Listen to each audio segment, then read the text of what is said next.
അന്തർദേശീയ പഠന കേന്ദ്രവും നമ്മുടെ സംയുക്തമായി സംഘടിപ്പിച്ചിരിക്കുന്ന ഗുരുദർശന പഠന ക്ലാസിൻ്റെ ഇന്ന് ഗുരുവിൻ്റെ തമിഴ് കൃതിയായിട്ടുള്ള തേവാര പതികങ്ങൾ എന്ന കൃതിയാണ് വ്യാഖ്യാനിക്കാൻ ഇവിടെ എത്തിയിട്ടുള്ളത്. നമ്മുടെ ഇവിടെ കഴിഞ്ഞ 2-3 വർഷക്കാലം തുടർച്ചയായി വന്നിട്ടുള്ള ഡോക്ടർ ഗീതാകുമാരിയാണ്. അവരെ ഞാൻ ആദരവോടെ സ്വാഗതം ചെയ്തു.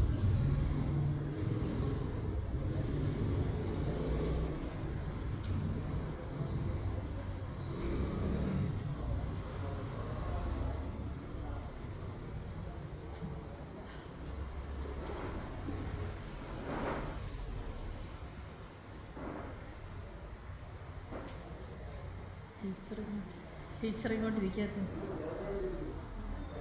അധ്യക്ഷ ടീച്ചറില്ല.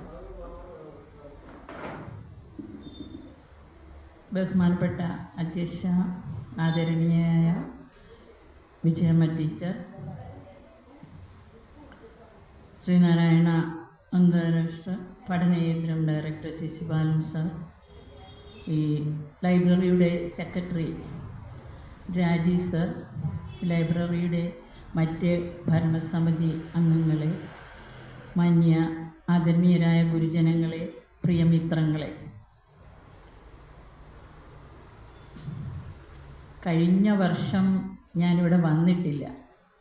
വരണമെന്ന് കരുതി, പക്ഷേ ചില ആരോഗ്യ പ്രശ്നങ്ങൾ കാരണം അന്ന് വരാൻ കഴിഞ്ഞിട്ടില്ലായിരുന്നു. അപ്പോൾ അതുകൊണ്ട് തന്നെ ഇത്തവണ അന്നും ഇത് തന്നെയാണ് മനസ്സിൽ ആഗ്രഹിച്ചത്. പക്ഷേ അന്ന് എനിക്കത് അത്രത്തോളമൊന്നും വരാൻ പറ്റിയ ഒരു സാഹചര്യമാകാത്തത് കൊണ്ടാണ് വരാതിരുന്നത്. ഇത്തവണ അതുകൊണ്ട് തന്നെയാണ് ഇതേ വിഷയവുമായിട്ട് വീണ്ടും വരാമെന്ന് കരുതിയത്. ഒരുപാട് ജ്ഞാനമൊന്നും ഇക്കാര്യത്തിൽ എനിക്കില്ല. പിന്നെ ഒരു ശ്രമം എന്ന നിലയിലാണ് ഞാനിത് ചെയ്യുന്നത്. എല്ലാവർക്കും അറിയുന്ന കൃതിയാണ്. പിന്നെ പ്രത്യേകിച്ചും കുളത്തൂരിനെ സംബന്ധിച്ച് മിക്കവാറും എല്ലാവർക്കും എല്ലാ കൃതികളും അറിയാം. ഇന്ന് മോഹനൻ മാഷിനെ ഇവിടെ കണ്ടില്ല. എല്ലാവർക്കും മിക്കവാറും കൃതികളെക്കുറിച്ച് നല്ല ഗ്രാഹ്യമുണ്ട്. മാത്രവുമല്ല 2-3 വർഷമായിട്ട് തന്നെ നിരന്തരമുള്ള ക്ലാസ്സുകൾ കേൾക്കുന്നവരാണ് എല്ലാവരും. അപ്പോൾ ഒരുവിധമൊക്കെ ഗുരുദേവ കൃതികളെക്കുറിച്ചുള്ളൊരു നല്ല അവഗാഹം എല്ലാവരിലും ഉണ്ടായിട്ടുണ്ടാകണം. അപ്പോൾ അത് തന്നെയാണല്ലോ നമ്മുടെ ഉദ്ദേശവും. അപ്പോൾ ഞാൻ ആ കൃതിയിലേക്ക് കടക്കട്ടെ. ഓം ശ്രീനാരായണ പരമഗുരവേ നമഃ. പ്രിയമുള്ളവരെ, ശ്രീനാരായണ ഗുരുദേവൻ തമിഴ് ഭാഷയിൽ രചിച്ചിട്ടുള്ള തേവാര പതികങ്ങൾ എന്ന കൃതിയാണ് എനിക്ക് ഇന്നിവിടെ ക്ലാസ് എടുക്കാനായിട്ട്, പഠന വിധേയമാക്കാൻ ഞാൻ ഉദ്ദേശിക്കുന്നത്. എല്ലാവർക്കും അറിയാം, കേട്ടിട്ടുണ്ടാകും, മനസ്സിലാക്കുക. ഒന്ന് മാത്രം, കാരണം ശ്രീനാരായണ ഗുരുദേവൻ ധാരാളം 64ഓളം കൃതികൾ രചിച്ചിട്ടുണ്ട്. മലയാള ഭാഷയിലും സംസ്കൃത ഭാഷയിലും ഒപ്പം തമിഴ് ഭാഷയിലും. നമുക്ക് അത്ഭുതം തോന്നാം, തമിഴ് ഭാഷയിൽ ഒരു ഇത്രയും അവഗാഹമുള്ള ആളാണോ എന്ന് ഈ കൃതികളൊക്കെ വായിക്കുമ്പോൾ നമുക്ക് നമ്മെ അത്ഭുതപ്പെടുത്തിയേക്കാം. ഈ തേവാരപ്പതികങ്ങൾ എന്നുള്ള കൃതി അതിലെ 1-ാം പതികമാണ്. 1-ാം പതികത്തിൻ്റെ നയനാർ പതികം എന്ന പേരിൽ അറിയപ്പെടുന്ന 1-ാം പതികമാണ് ഞാനിവിടെ ക്ലാസ് എടുക്കാനായിട്ട് ഉദ്ദേശിക്കുന്നത്. അപ്പോൾ ഗുരുദേവൻ ചെറിയ കുട്ടിക്കാലത്തെ തമിഴ് അഭ്യസിച്ചിരുന്നു, അല്ലെങ്കിൽ തമിഴ് അക്ഷരമാല പഠിച്ചിരുന്നു എന്നൊക്കെ ചിലർ പറയുന്നുണ്ട്. അത് എത്രത്തോളം ശരിയാകണമെന്നില്ല. പക്ഷെ ഒരു കാര്യമുണ്ട്, തിരുവിതാംകൂറിൽ തമിഴിന് നല്ല പ്രചാരമുണ്ടായിരുന്ന സ്ഥലം തന്നെയാണ്. മാത്രവുമല്ല, എനിക്ക് തോന്നുന്നു നമ്മുടെ കേരള ഭാഷാടിസ്ഥാനത്തിൽ കേരളം വേർതിരിക്കുന്നതിന് മുൻപ് കന്യാകുമാരി ഉൾപ്പെടെയുള്ള സ്ഥലങ്ങൾ കേരളത്തിൽ തന്നെയായിരുന്നു. അപ്പോൾ തമിഴ്, പ്രത്യേകിച്ചും തെക്കൻ ജില്ലകളിൽ ഇന്നും നമുക്ക് തമിഴ് കലർന്ന രീതിയിലുള്ള മലയാളമാണ് ഇന്നും ആളുകൾ സംസാരിച്ചത്. അതുകൊണ്ട് തമിഴ് ഭാഷയുമായിട്ട് നല്ല അടുപ്പമുണ്ട്. പിന്നെ ഭാഷാശാസ്ത്രത്തെ രീതിയിൽ പറയുകയാണെങ്കിൽ പോലും തമിഴിൽ നിന്നാണ് ഉത്ഭവം എന്ന് ചില പണ്ഡിതന്മാർ അഭിപ്രായപ്പെടുന്നുമുണ്ട്. മാത്രമല്ല പല തമിഴ് വാക്കുകളും നമ്മളറിയാതെ തന്നെ നമ്മളിന്നും ഉപയോഗിക്കുന്നുമുണ്ട്. അത് നമ്മളറിയാതെ തന്നെ ഇതുമുണ്ട്. അപ്പോൾ ഏതായാലും ഗുരുദേവൻ തമിഴക്ഷരമാല മറ്റ് മലയാളമൊക്കെ പഠിച്ചപ്പോൾ അതിൻ്റെ ഒപ്പം പഠിച്ചിരുന്നോ ഇല്ലയോ എന്ന് അറിയില്ല. പക്ഷെ ഒരു കാര്യമുണ്ട്, പിൽക്കാലത്ത് കുറച്ചുകൂടെ കാലം കഴിയുമ്പോൾ ഗുരുദേവൻ എല്ലാവർക്കും അറിയാവുന്ന കാര്യമാണ്.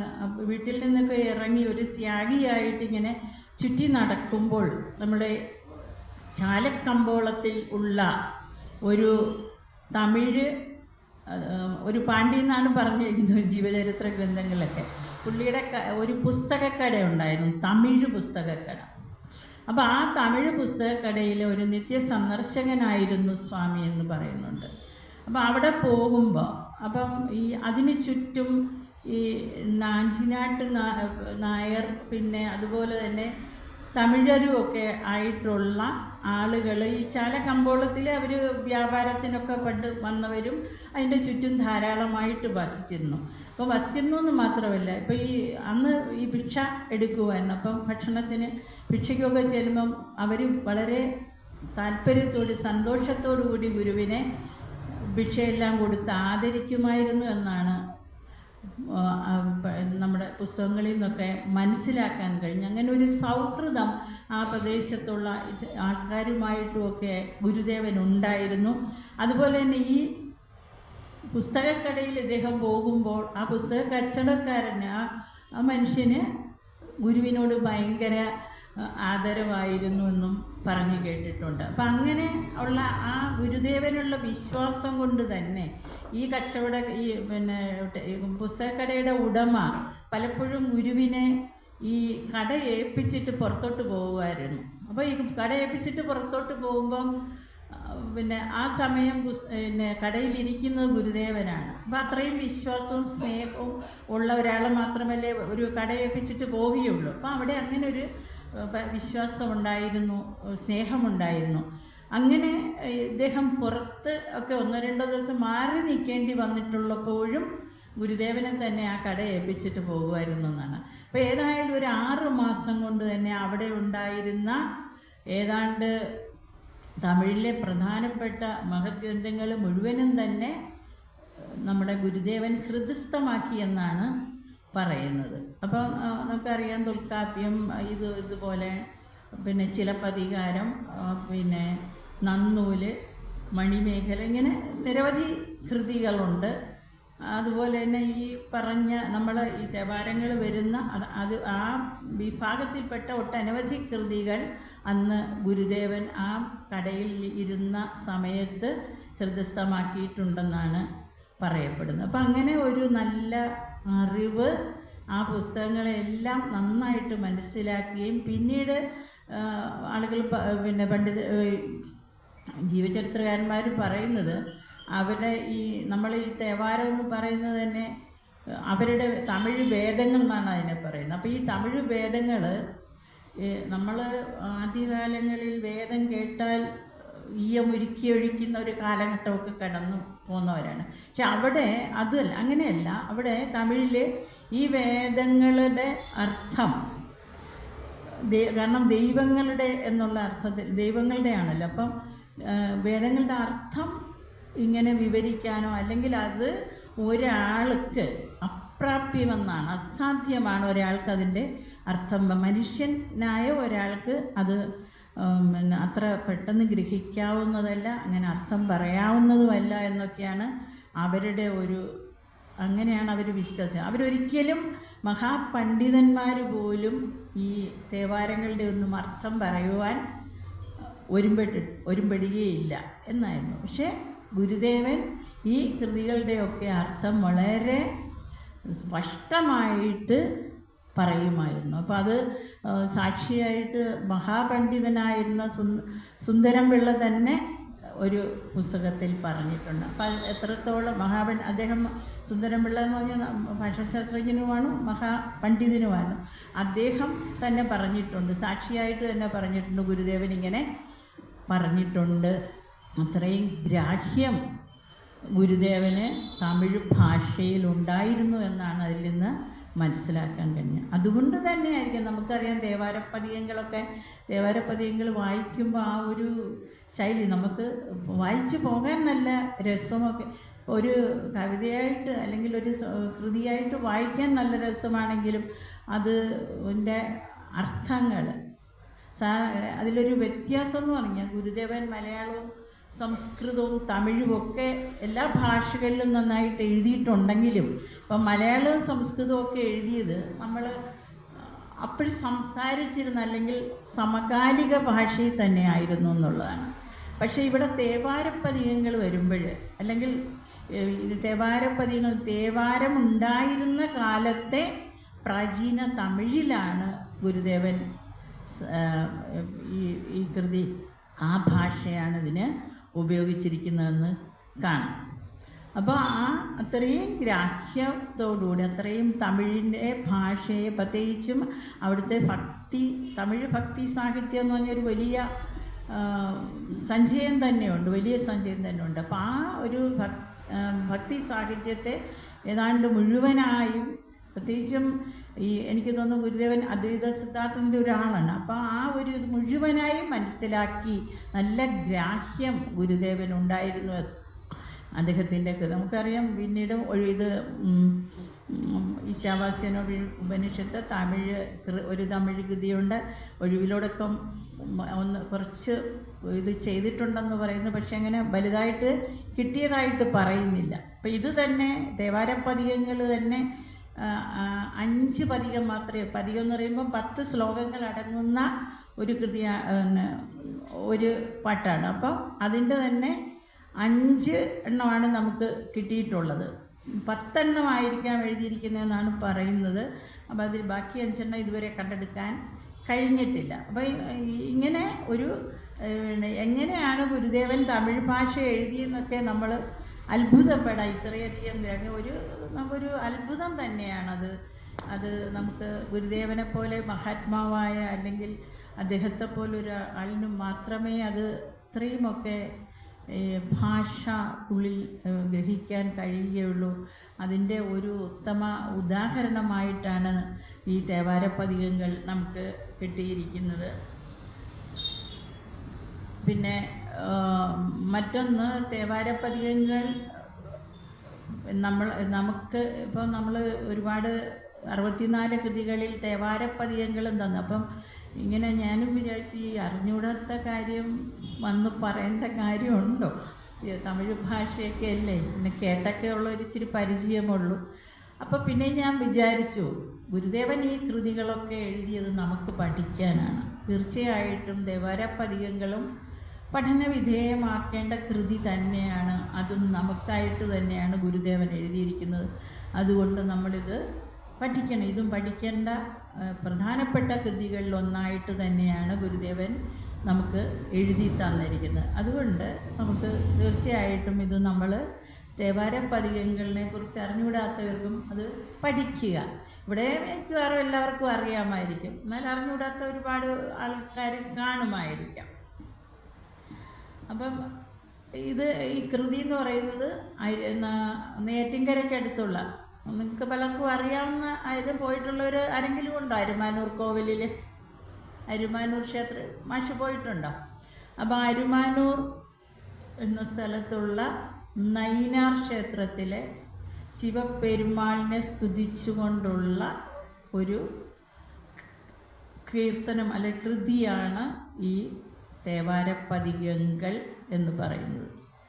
അപ്പോൾ ഈ തേവാരപ്പതികങ്ങൾ എനിക്ക് തോന്നുന്നു അന്ന് ഈ ഗുരുവിൻ്റെ ഈ യാത്രയ്ക്കിടയിൽ, ഭാര്യപുരത്തിനടുത്താണല്ലോ ഈ അരുമാനൂർ എന്ന് പറയുന്ന സ്ഥലം. അപ്പോൾ ആ യാത്രയ്ക്കിടയിൽ ഈ സ്ഥലത്ത് അടിക്കടി സന്ദർശിക്കുമായിരുന്നു എന്ന് പറയുന്നുണ്ട്, അരുമാനൂരിൽ. അങ്ങനെ ഇടയ്ക്ക് പോയപ്പോൾ അവിടുത്തെ ക്ഷേത്രം ജീർണാവസ്ഥയിലുണ്ടായിരുന്നൊരു ക്ഷേത്രമായിരുന്നു എന്നും, ഒരു ദിവസം പെട്ടെന്ന് അവിടുത്തെ നൈനാർമാരെ കുറിച്ചൊക്കെ ഞാൻ തുടർന്ന് പറയാം.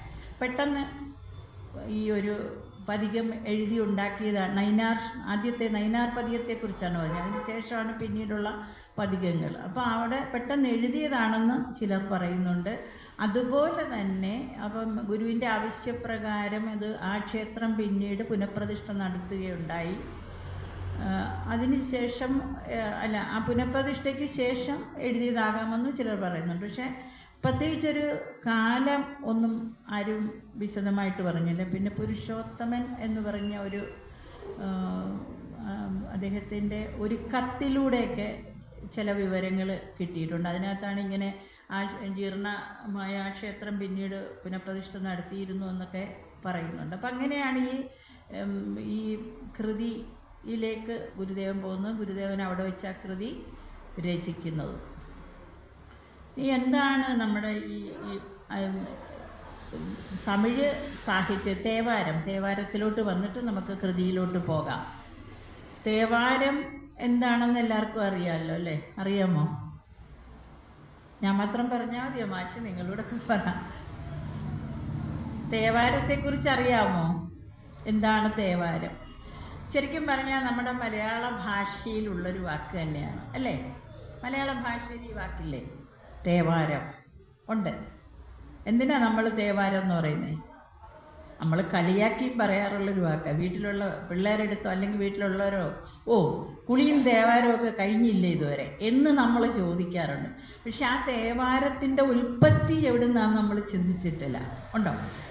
ഈ ദേവാരം എന്ന് പറഞ്ഞാൽ ദേവനുള്ള പൂജ, ആ ഒരു പൂജാ സമയത്തെയാണ് നമ്മൾ പറയുന്നത്. ഇപ്പം ബ്രാഹ്മിൻസൊക്കെ അവർക്ക് തേവാരത്തിന് ഇത്ര ഒരു ആ ഒരു പൂജയ്ക്കുള്ള സമയം എന്ന് മാത്രമേ ഉള്ളൂ. ദേവന് വേണ്ടിയുള്ള പൂജയ്ക്കുള്ള സമയം, ദൈവത്തിന് വേണ്ടിയുള്ളൊരു കുറച്ച് സമയം നമ്മൾ നീക്കി വയ്ക്കുന്ന ആ സമയത്തിനെയാണ് ആ ഒരു തേവാരങ്ങൾ എന്ന് പറയുന്നത്. അപ്പോൾ അതാണ് നമ്മുടെ മലയാളത്തിൽ നമ്മളുടെ ഒരു പ്രയോഗത്തിരിക്കുന്നത്. തമിഴിലെന്ന് പറയുന്നത് തേവാരങ്ങൾ എന്ന് പറയുന്നത് വ്യത്യസ്തമാണ്. ദേവപൂജയ്ക്കുള്ള ഇത് തന്നെ, പക്ഷേ എന്നാലും ആ പ്രാർത്ഥനകളൊക്കെ തന്നെയാണ്. എങ്കിലും തേവാരം എന്ന് പറഞ്ഞാൽ നമുക്കറിയാം ഭക്തിപ്രസ്ഥാനം ഉടലെടുക്കുന്ന ഒരു കാലഘട്ടമുണ്ട്. ഒരു 7, 8, 9 നൂറ്റാണ്ടുകളൊക്കെ ഭക്തിപ്രസ്ഥാനം ഇങ്ങനെ നാടെങ്ങും വ്യാപിച്ചു കൊണ്ടിരിക്കുന്ന ഒരു കാലഘട്ടമാണ്. അപ്പോൾ ആ കാലഘട്ടത്തിൽ കേരളത്തിലും ഉണ്ടായിട്ടുണ്ട്. നമുക്കറിയാം, എഴുത്തച്ഛൻ്റെയൊക്കെ ഇങ്ങോട്ട് വരുമ്പോൾ അറിയാമല്ലോ. പിന്നെ തമിഴ്നാട്ടിലും അതുണ്ടായിട്ടുണ്ട്. അപ്പോൾ അങ്ങനെ ആ ഭക്തിപ്രസ്ഥാനത്തിൽ ഉടലെടുത്ത കുറേ ഗ്രന്ഥങ്ങളുണ്ട്. ആ ഗ്രന്ഥങ്ങളുടെ കൂട്ടത്തിൽ വരുന്നതാണ് ഈ തേവാരങ്ങൾ. നമ്മളിപ്പോൾ ഈ പറഞ്ഞ ആ ഒരു ഇത് തന്നെയാണ് ദേവന് വേണ്ടിയിട്ടുള്ള പൂജ നടത്തുന്നതിന് വേണ്ടിയുള്ള ഇതാണ് പ്രാർത്ഥനകളോ അല്ലെങ്കിൽ ആ ഗീതങ്ങളാണ് ദേവനെ പൂജിച്ചുകൊണ്ടുള്ള ദൈവങ്ങൾ. അപ്പോൾ തമിഴ് ഭക്തി സാഹിത്യം, ഞാൻ നേരത്തെ പറഞ്ഞു, തമിഴ് ഭക്തി സാഹിത്യത്തിലെ പ്രധാന ഭാഗങ്ങളാണ് ഈ പ്രധാന ഭാഗമാണെന്നാണ് അതിൻ്റെ ഈ 7, 8 നൂറ്റാണ്ടുകളിൽ ഉണ്ടായ ഇതുപോലെയുള്ള ഭക്തിഗീതങ്ങൾ. ഒരുപാട് ഭക്തിഗീതങ്ങൾ ഉണ്ടായിട്ടുണ്ട്. അപ്പോൾ അവിടെ അന്ന് തമിഴ്നാട്ടിൽ 2 കൂട്ടരുണ്ട്, ശിവഭക്തരുമുണ്ട്, വിഷ്ണു ഭക്തരുമുണ്ട്. അപ്പോൾ ശിവഭക്തന്മാരെ അന്ന് നയനാർമാരെന്ന് പറഞ്ഞു, വിഷ്ണു ഭക്തന്മാരെ ആഴ്വാർമാരെന്ന് വിളിച്ചു. അപ്പോൾ നയനാർമാരുടെ വിഭാഗത്തിൽപ്പെടുന്ന ശിവഭക്തന്മാരായ ആളുകളാണ് ഈ പറഞ്ഞ തേവാരങ്ങൾ അവരാണ് രചിക്കപ്പെട്ടിട്ടുള്ളത്. അപ്പോൾ ഈ അന്ന് രചിക്കപ്പെട്ട തമിഴ് ഗാനങ്ങളിൽ തിരുമുറ എന്ന 12 വാല്യങ്ങളുള്ള ഒരു ഗ്രന്ഥസമുച്ചയത്തിലെ ആദ്യത്തെ 7 വാല്യങ്ങളാണ് തേവാരം എന്ന പേരിൽ പ്രസിദ്ധമായിട്ടുള്ളത്. തിരുമുറ എന്നാണ് ആ ഗ്രന്ഥസമുച്ചയത്തിൻ്റെ പേര്. അതിൽ ബാക്കി മറ്റ് രചയിതാക്കളുടെ കൃതികളും എല്ലാം തന്നെ ഉണ്ട്. അപ്പോൾ ശിവനോടുള്ള അഗാധമായ ഭക്തിയും സ്നേഹവുമാണ് ഈ കൃതികളിലൊക്കെ ഇങ്ങനെ നിറഞ്ഞു വിളങ്ങുന്നത്. അപ്പോൾ ആ ഒരു തേവാരത്തിൻ്റെ രീതിയിലാണ് ഗുരുദേവനും നമ്മുടെ ഈ തേവാര പതികങ്ങൾ എന്ന കൃതി രചിച്ചിരിക്കുന്നത്. അപ്പം തേവാരം എന്ന് പറഞ്ഞാൽ ഈശ്വര സേവ അല്ലെങ്കിൽ കീർത്തനം, പാടൽ എന്നൊക്കെ പല അർത്ഥത്തിൽ വരുന്ന കാര്യമാണ്. അർത്ഥം നോക്കുവാണെങ്കിൽ തേ പ്ലസ് വാരം. തേ എന്താണ്? തേ എന്ന് വെച്ചാൽ എന്താ? ദൈവം. വാരം സ്നേഹം. അപ്പോൾ ദൈവത്തോട് സ്നേഹം കാണിക്കുന്ന കൃതി എന്നാകാം. അതുകൊണ്ടാണ് അത് തമിഴ് വേദം എന്നറിയപ്പെടാൻ കാര്യം. പക്ഷേ എന്തെങ്കിലും തിരുത്തൊക്കെ ഉണ്ടെങ്കിൽ പറയണേ ലാസ്റ്റ്. എനിക്ക് കാരണം ഈ തമിഴ് കൃതി ആയതുകൊണ്ട് തന്നെ എനിക്ക് കുറേ അറിയാവുന്നതൊക്കെ വായനയിൽ നിന്നൊക്കെ കിട്ടിയതാണ് ഞാനിവിടെ നിങ്ങൾക്ക് പറഞ്ഞു തരുന്നത്. പിന്നെ മറ്റൊന്ന് തേ പ്ലസ് ആരം. തേവാരം. അപ്പോഴും വാരം എന്ന് തന്നെയാണ് വരുന്നത്. അപ്പം അവിടെയും ദൈവം, ആരം എന്താണ്? ഹാരം എന്നുള്ള അർത്ഥത്തിൽ പൂമാല. തമിഴാണ്, അതാണ് തേഹാരം വരുന്നത്. അപ്പം ദൈവത്തിന് ചൂടുന്ന പൂമാല. ഈ രണ്ടർത്ഥത്തിലും തേവാരം എന്ന വാക്കിൻ്റെ അർത്ഥം നമുക്ക് മനസ്സിലാക്കാൻ കഴിയും. അപ്പോൾ പൊതുവെ സർവപ്രപഞ്ചത്തിലും ദൈവചൈതന്യം ദർശിക്കുന്നവരാണ്. അതുപോലെ ഇതല്ലാതെ വേറൊരു രൂപം, അതായത് മൊത്തം പ്രപഞ്ചത്തിലും ദൈവത്തെ നോക്കിക്കാണുന്നവരാണ് അവർ. അപ്പോൾ ആ ഒരു രീതിയിലാണ് നമ്മുടെ ഈ ശ്രീനാരായണ ഗുരുദേവനും ഈ തേവാരത്തിൻ്റെയൊക്കെ അതേ അച്ചിൽ തന്നെയാണ് ഈ തേവാര പതികങ്ങൾ എന്ന നമുക്ക് എഴുതി തന്നിരിക്കുന്ന ഈ കൃതിയും ഈ നയനാർ സ്തുതിയും രചിച്ചിരിക്കുന്നതെന്ന് കാണാം.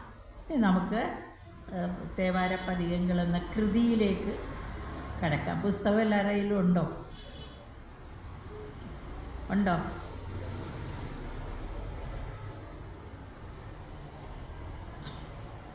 കാണാതൊന്നും എല്ലാം ഒന്നും പറഞ്ഞിട്ട് അതൊക്കെ മോഹനൻ മാഷിൻ്റെ കുത്തകയാണ് ഈ കാണാപ്പാടമൊക്കെ. ഞങ്ങളുടെ ഒന്നും ഓർമ്മയിലില്ല.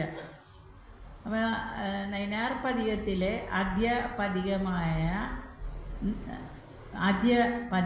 ആദ്യത്തെ പദ്യം ഞാനൊന്ന് വായിക്കാം.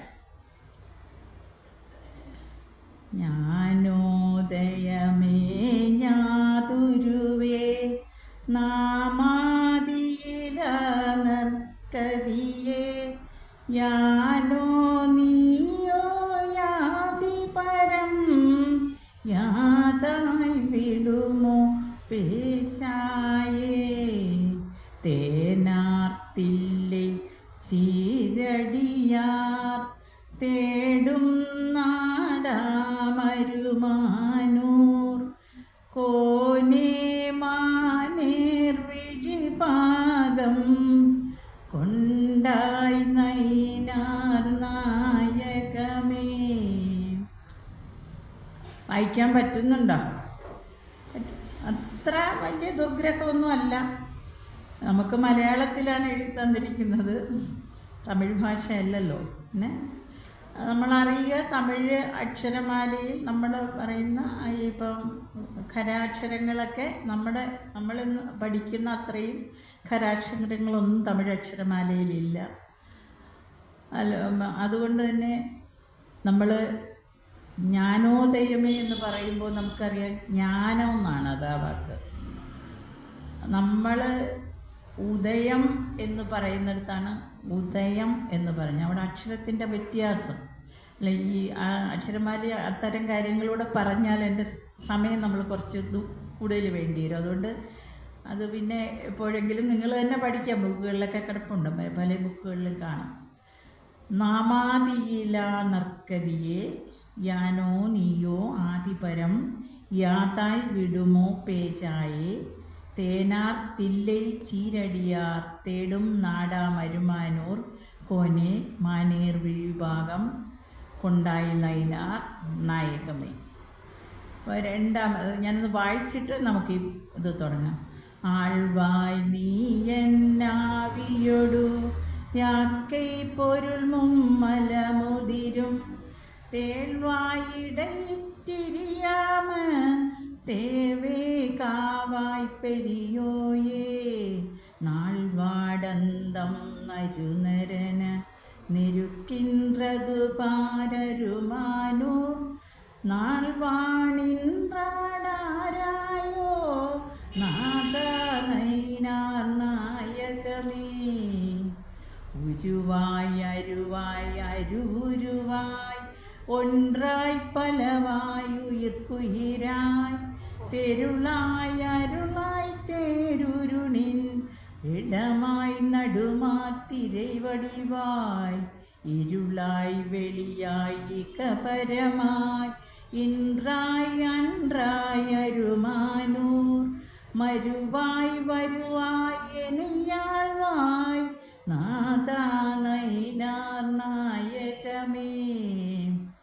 വാനായി മലയായി വാടിയിനും വാണാൾ വീണായി അഴിയുമുനൻ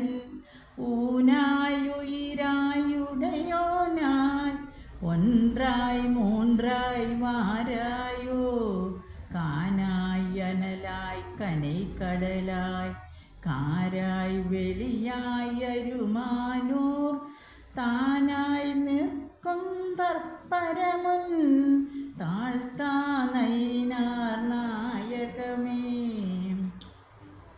പൂവായി മണമായി പുണരചമായി പൊടിയായി മുടിയായി നെടിയോനായി തീവായുരുവായി തിരിജിയമായി തേനാരമുതായി തികഴിൻറായി നീവാകാവായി എനയാൾവായി നിത്താ ചിത്തായ അരുമാനൂർ തേവാമൂവാ മുതൽവോനേ തേനേ നൈനാർ നായകമേ.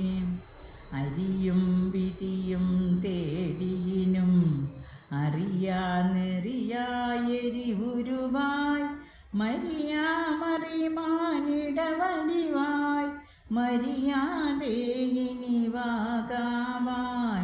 പിരിയാതെനയാൾവായി തേവ പിരിയ പെരിയോരരുമാനൂർ പുരിവണ്ടരുളിയിടും കോവേ പൂവേ നൈനാർ നായകമേ. അன்றോ ഇன்றോ യമദൂതർ കன்றേ നിன்றாடாராயோ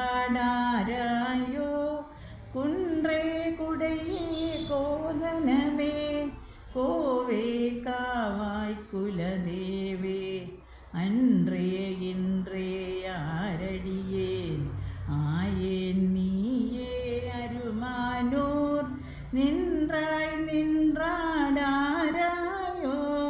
നാഥ നൈനാർ നായകമേ.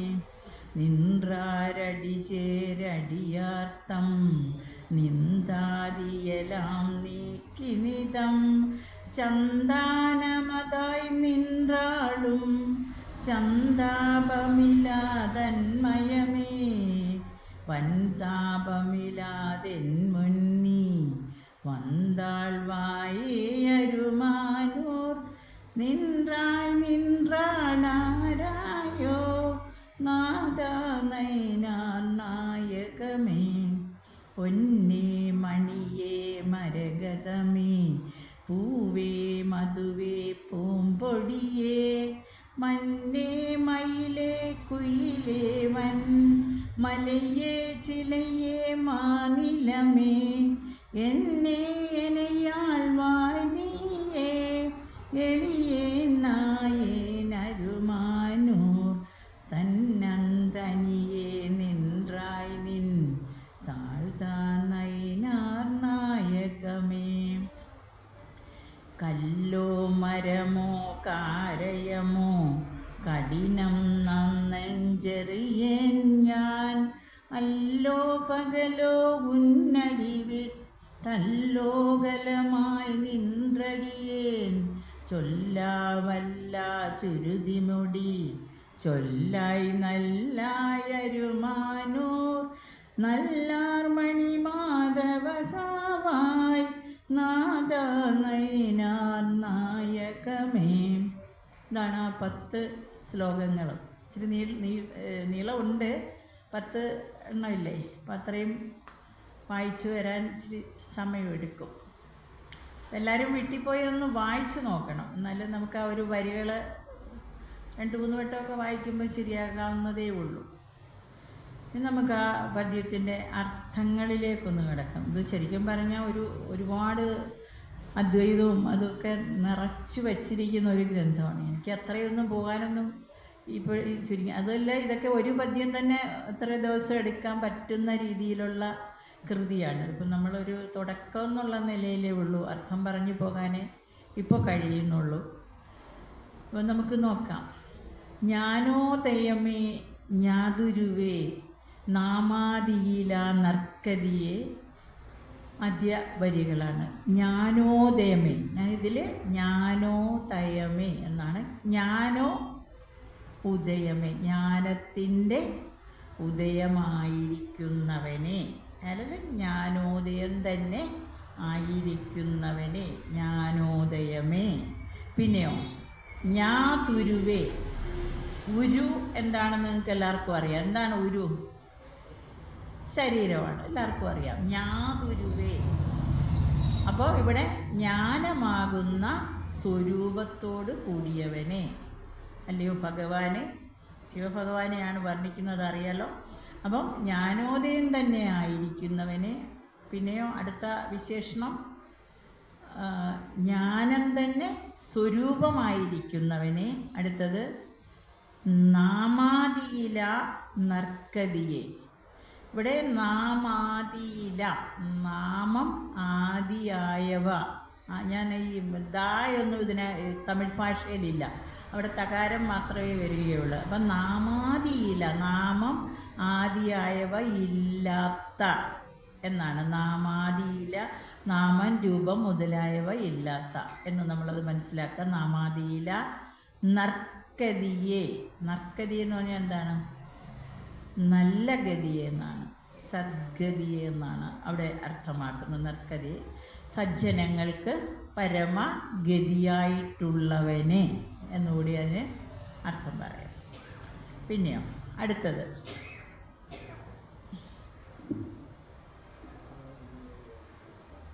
നർക്കതി. നർക്കതി നമ്മൾ പിരിക്കുമ്പോൾ നൽ പ്ലസ് ഗതി, അങ്ങനെയാണ് നർക്കതി, നൽഗതി. നമ്മുടെ മലയാളത്തിലേക്ക് വരുമ്പം നൽഗതിയാണത്. പിന്നെ അടുത്ത യാനോ നീയോ. എന്താണ് യാനോ നീയോ? യാനോ, യാനോ എന്ന് വെച്ചാൽ ഞാനാണോ, നീയോ നീയാണോ, ഞാനാണോ നീയാണോ, എന്താ ചോദിച്ചേക്കുന്നത്? ഞാനാണോ നീയാണോ? യാനോ നീയോ ആദിപരം, ആദിപരമായ പരമസത്യം അല്ലെങ്കിൽ ആദി പരമ്പൊരുളായിട്ടുള്ളത് ആരാണ്? ഞാനാണോ നീയാണോ? ഭക്തൻ ഭഗവാനോട് അങ്ങോട്ട് ചോദിക്കുകയാണ്, ഞാനാണോ നീയാണോ ആദിമമായ പരമ്പൊരുൾ? പ്രത്യേകിച്ച് ഈ പതികങ്ങൾ, ഈ തേവാരം കൃതികളെല്ലാം തന്നെ സംബോധനാത്മകങ്ങളാണ്. അല്ലയോ ഭഗവാനെ എന്ന് വിളിച്ചാണ് എല്ലാവരും ഇവിടെ തന്നെ ഒരുപാട് പ്രാവശ്യം അവസാനിപ്പിക്കുന്ന നൈനാർ നായികമേ എന്ന് വെച്ച് തന്നെയാണ് അവസാനം. സംബോധനാത്മകമാണ്, അതാണ് അതിൻ്റെ ഒരു രീതി. തേവാരങ്ങൾ അങ്ങനെയാണ്, ആ രീതി തന്നെയാണ് ശ്രീനാരായണ ഗുരു ഈ പതികങ്ങളിലും സ്വീകരിച്ചിരിക്കുന്നത്. അപ്പം ഞാനോ നീയോ ആദിപരം, ഞാനാണോ നീയാണോ ആദി പരമ്പൊരുളായിട്ടുള്ള ആദ്യം ആദിമമായ പരമസത്യം എന്ന് പറയുന്നത് ഞാനാണോ നീയാണോ? പിന്നെയോ യാതായി വിടുമോ. യാതായി വിടുമോ എന്ന് ചോദിച്ചാൽ എന്താണ് അർത്ഥം? യാത് ആയി എന്ന് വെച്ചാൽ തമിഴിൽ, മലയാളത്തിൽ എന്തായി, വിടുമോ തീരുമോ. യാതായി വിടുമോ എന്ന് വെച്ചാൽ എന്തായി തീരുമോ. പേജായെ, പേജുക എന്ന് പറഞ്ഞാൽ തമിഴിൽ അറിയാമല്ലോ, പറയുക എന്ന് തന്നെയാണ് പേജായെ.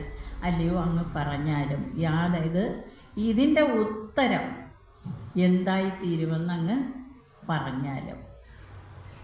പിന്നെ തേനാർത്തില്ലേ ചീരടിയാർ.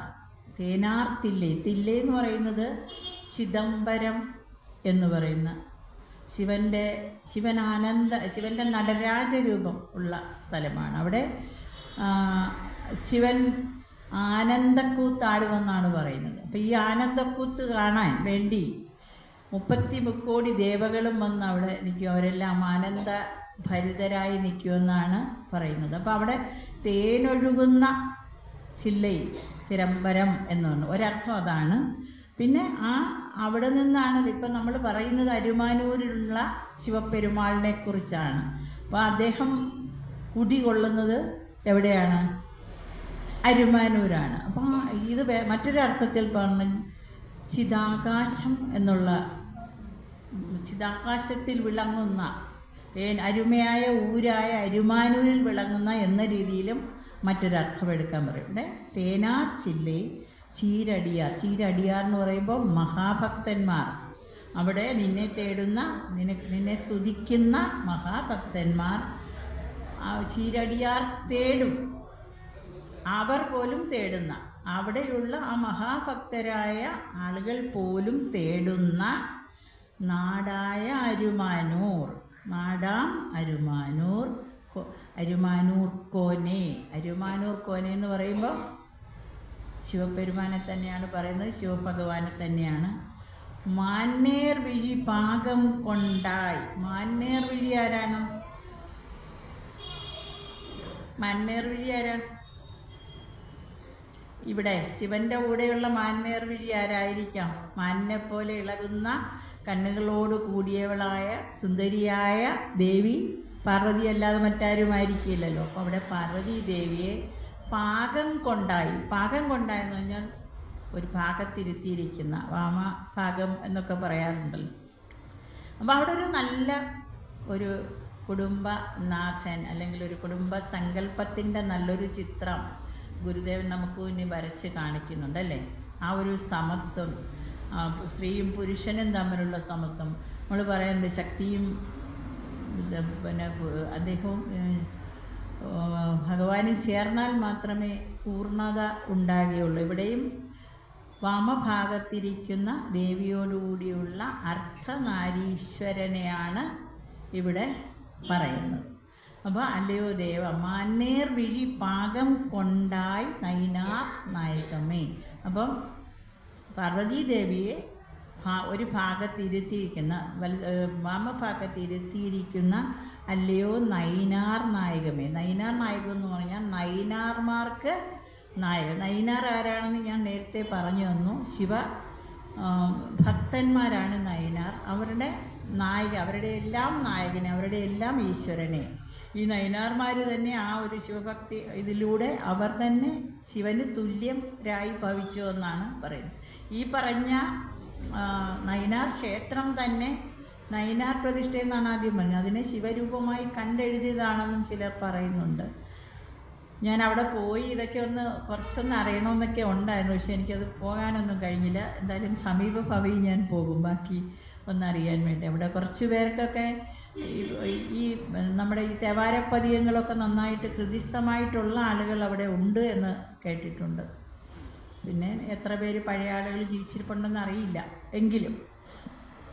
അപ്പം ആ ഒരു അർദ്ധനാരീശ്വരനെയാണ് ഇവിടെ പറയുന്നത്. ഒന്നുകൂടെ നോക്കാം. ജ്ഞാനോദയമേ ജ്ഞാനോദയമേ ഞാതുരുവേ നാമാദിയില നർക്കതിയെ യാനോ നീയോ ആദിപരം യാതായി വിടുമോ പേജായെ തേനാർത്തില്ലേ ചീരടിയാർ തേടും നാടാ മരുമാനോർ കോനെ മാന്നേർ വിഴി പാകം കൊണ്ടായി നൈനാർ നായകമേ. അപ്പം ഇവിടെ ഭക്തൻ പറഞ്ഞിരിക്കുന്നത് ഞാനും നീയും ഒന്നാണെന്ന അദ്വൈത ആ സിദ്ധാന്തം തന്നെയാണ് ഈ ഒരു കവിതയിലൂടെ അല്ലെങ്കിൽ ഈ ഒരു പദ്യത്തിലൂടെ, ശ്ലോകത്തിലൂടെ ഗുരുദേവൻ നമുക്ക് പറഞ്ഞു തരുന്നത്. ഞാൻ പിന്നെ ഒരുപാട് പറഞ്ഞു പോകാനൊന്നും പറ്റുന്നില്ല. പക്ഷേ കുറച്ച് കാര്യങ്ങൾ പറഞ്ഞ് അങ്ങ് പോകത്തതേ ഉള്ളൂ. അല്ലെങ്കിൽ ഇത് ഒരു ദിവസം കൊണ്ട് എടുക്കാവുന്ന കൃതിയൊന്നും അല്ല ഇത്. അപ്പം പിന്നെ സദാശിവ ദർശനത്തിൽ ഇതുപോലെ ദൈവമേ നിനക്ക് നീയും ഞാനും ഒന്നു തന്നെ എന്ന് കൈവരുന്നതിന് തന്നെ അടിയനില്ല കാംക്ഷിതമെന്ന്, ഞാനും നീയും എന്നുള്ള അതേ അർത്ഥത്തിൽ സദാശിവ ദർശനത്തെ ഗുരുദേവൻ തന്നെ പറഞ്ഞിട്ടുമുണ്ട്. അപ്പോൾ നമ്മൾ അതിൻ്റെ അർത്ഥം എല്ലാവർക്കും മനസ്സിലായി കാണുമെന്ന് വിചാരിക്കുന്നു. സാമാന്യ അതിൻ്റെ അർത്ഥം മാത്രമാണ് ഞാനിത് പറഞ്ഞിരിക്കുന്നത്.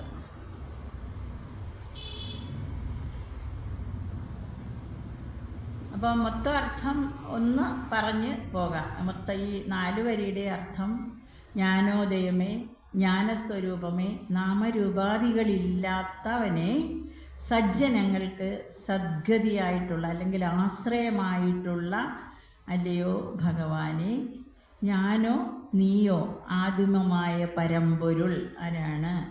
നീ ഇത് പറയുകയില്ലേ? തേനുറ്റ ചിദംബരത്തെ മഹാത്മാക്കളായ ഭക്തന്മാർ പോലും തേടുന്ന അന്വേഷിക്കുന്ന ദേശമായ അരുമാനൂരിലെ നാഥ നയിനാർ നായകമേ, നീ പാർവതിയെ വാമഭാഗത്തിരുത്തി അർത്ഥനാരീശ്വരനായി വിളങ്ങുന്നു. ഇതാണ് ഇതിൻ്റെ അർത്ഥം.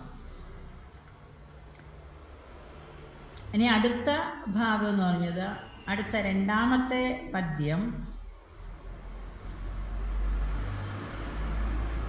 സംസാര സമുദ്രത്തിൽപ്പെട്ട് അല്ലെങ്കിൽ സംസാര സമുദ്രത്തിലെ അവിടെ തിരയും ഇതെല്ലാം ഉണ്ടാവുമല്ലോ. അപ്പോൾ ആ ഒരു ദുഃഖത്തിൽപ്പെട്ടുഴലുന്ന ഭക്തനെ എങ്ങനെ കാക്കണമെന്ന് അങ്ങനെയുള്ളവനായ എന്നെ ആ ഭക്തനാണ് പ്രാർത്ഥിക്കുന്നതായിട്ടാണ് അടുത്ത ഒരു പദ്യം വരുന്നത്. ആദ്യത്തെ വാക്ക് തന്നെ അങ്ങനെയാണ്, രക്ഷിക്കണേ എന്നാണ് തുടങ്ങുന്നത്. ആൾവായ് എന്ന് പറഞ്ഞാൽ രക്ഷിക്കണേ, നീ എന്നെ രക്ഷിക്കണമേ. ആൾവായ് നീ എന്നാവിയൊടു യക്കൈ പൊരുൾ മുമ്മലമുതിരും തേൾവായ് ഇടയ്യറ്റിരിയാമൽ തേവേ കാവായ് പെരിയോയെ നാൾവാടന്തം നരുനരന നെരുക്കിൻറതു പാരരുമാനോർ നാൾവാണി ഇൻറാടാരായോ നാഥ നയിനാർ നായകമേ. നയിനാർ നായകത്തിനോട് ആൾവായ് നീ എന്നെ രക്ഷിച്ചാലും എങ്ങനെ രക്ഷിക്കണമെന്നാണ് പറയുന്നത് അടുത്ത വരിയിൽ. നീ എന്നെ ആവിയോട്. എന്താണ് ആവി? നമ്മളെ പുട്ടിൻ്റെ ആവിയാണോ? ആണോ? എന്താണ് ആവി? ആവി എന്നുള്ള പദം കേട്ടിട്ടില്ലേ? ആവി ആർക്കെങ്കിലും ആവി എന്നുള്ള പദം?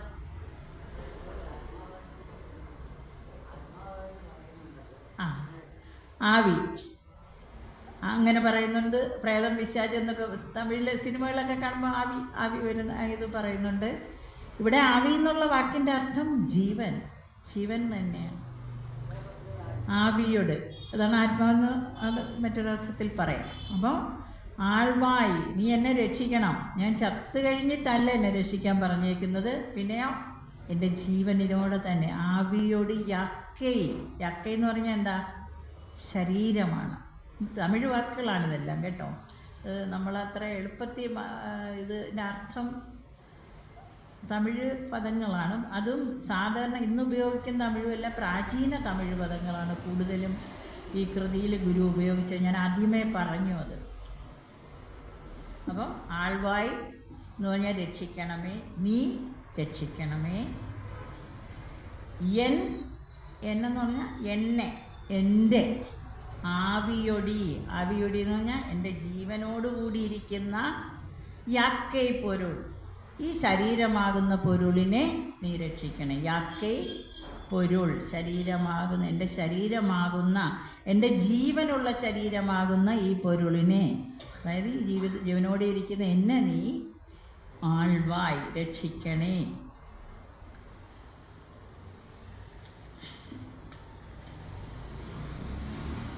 അവിടെ വേറൊരു കാര്യമുണ്ട്. എന്തുകൊണ്ടാണ് അങ്ങനെ രക്ഷിക്കാൻ ഭക്തൻ പറയാൻ കാര്യം? മുമ്മലമുതിരും, നമ്മുടെ ശരീരത്തിൽ നിന്ന് എപ്പോഴും 3 മലങ്ങൾ ഇങ്ങനെ വമിച്ചുകൊണ്ടേയിരിക്കുന്നു എന്നാണ്. എന്താണ് ആ 3 മലങ്ങൾ? അപ്പം ഒരുപാട് ക്ലാസ് കേട്ടോണ്ട് നിങ്ങൾക്ക് എല്ലാവർക്കും അറിയാമായിരിക്കുമല്ലോ 3 മലങ്ങൾ. എന്തൊക്കെയാണ് ആ 3 മലങ്ങൾ? ആണവമലം, കർമ്മമലം, മായാമലം. നമ്മൾ പുതിയ ഭാഷ അല്ലെങ്കിൽ പുതിയ രീതിയിൽ അല്ലാതെ പറഞ്ഞാൽ, നമ്മൾ ആയുർവേദമൊക്കെ അനുസരിച്ച് നമ്മുടെ ശരീരത്തെ നമ്മൾ ഡയഗ്നൈസ് ചെയ്യുന്നത് എങ്ങനെയാണ്?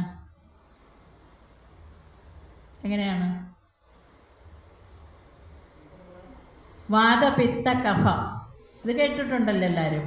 നമ്മൾ ചിലർ വാതപ്രകൃതിയാകും, ഇത് കഫപ്രകൃതി എന്നൊക്കെ ഇത് വെച്ചിട്ടാണ് ആയുർവേദക്കാർ രോഗികളെ ഡയഗ്നൈസ് ചെയ്യുന്നത്.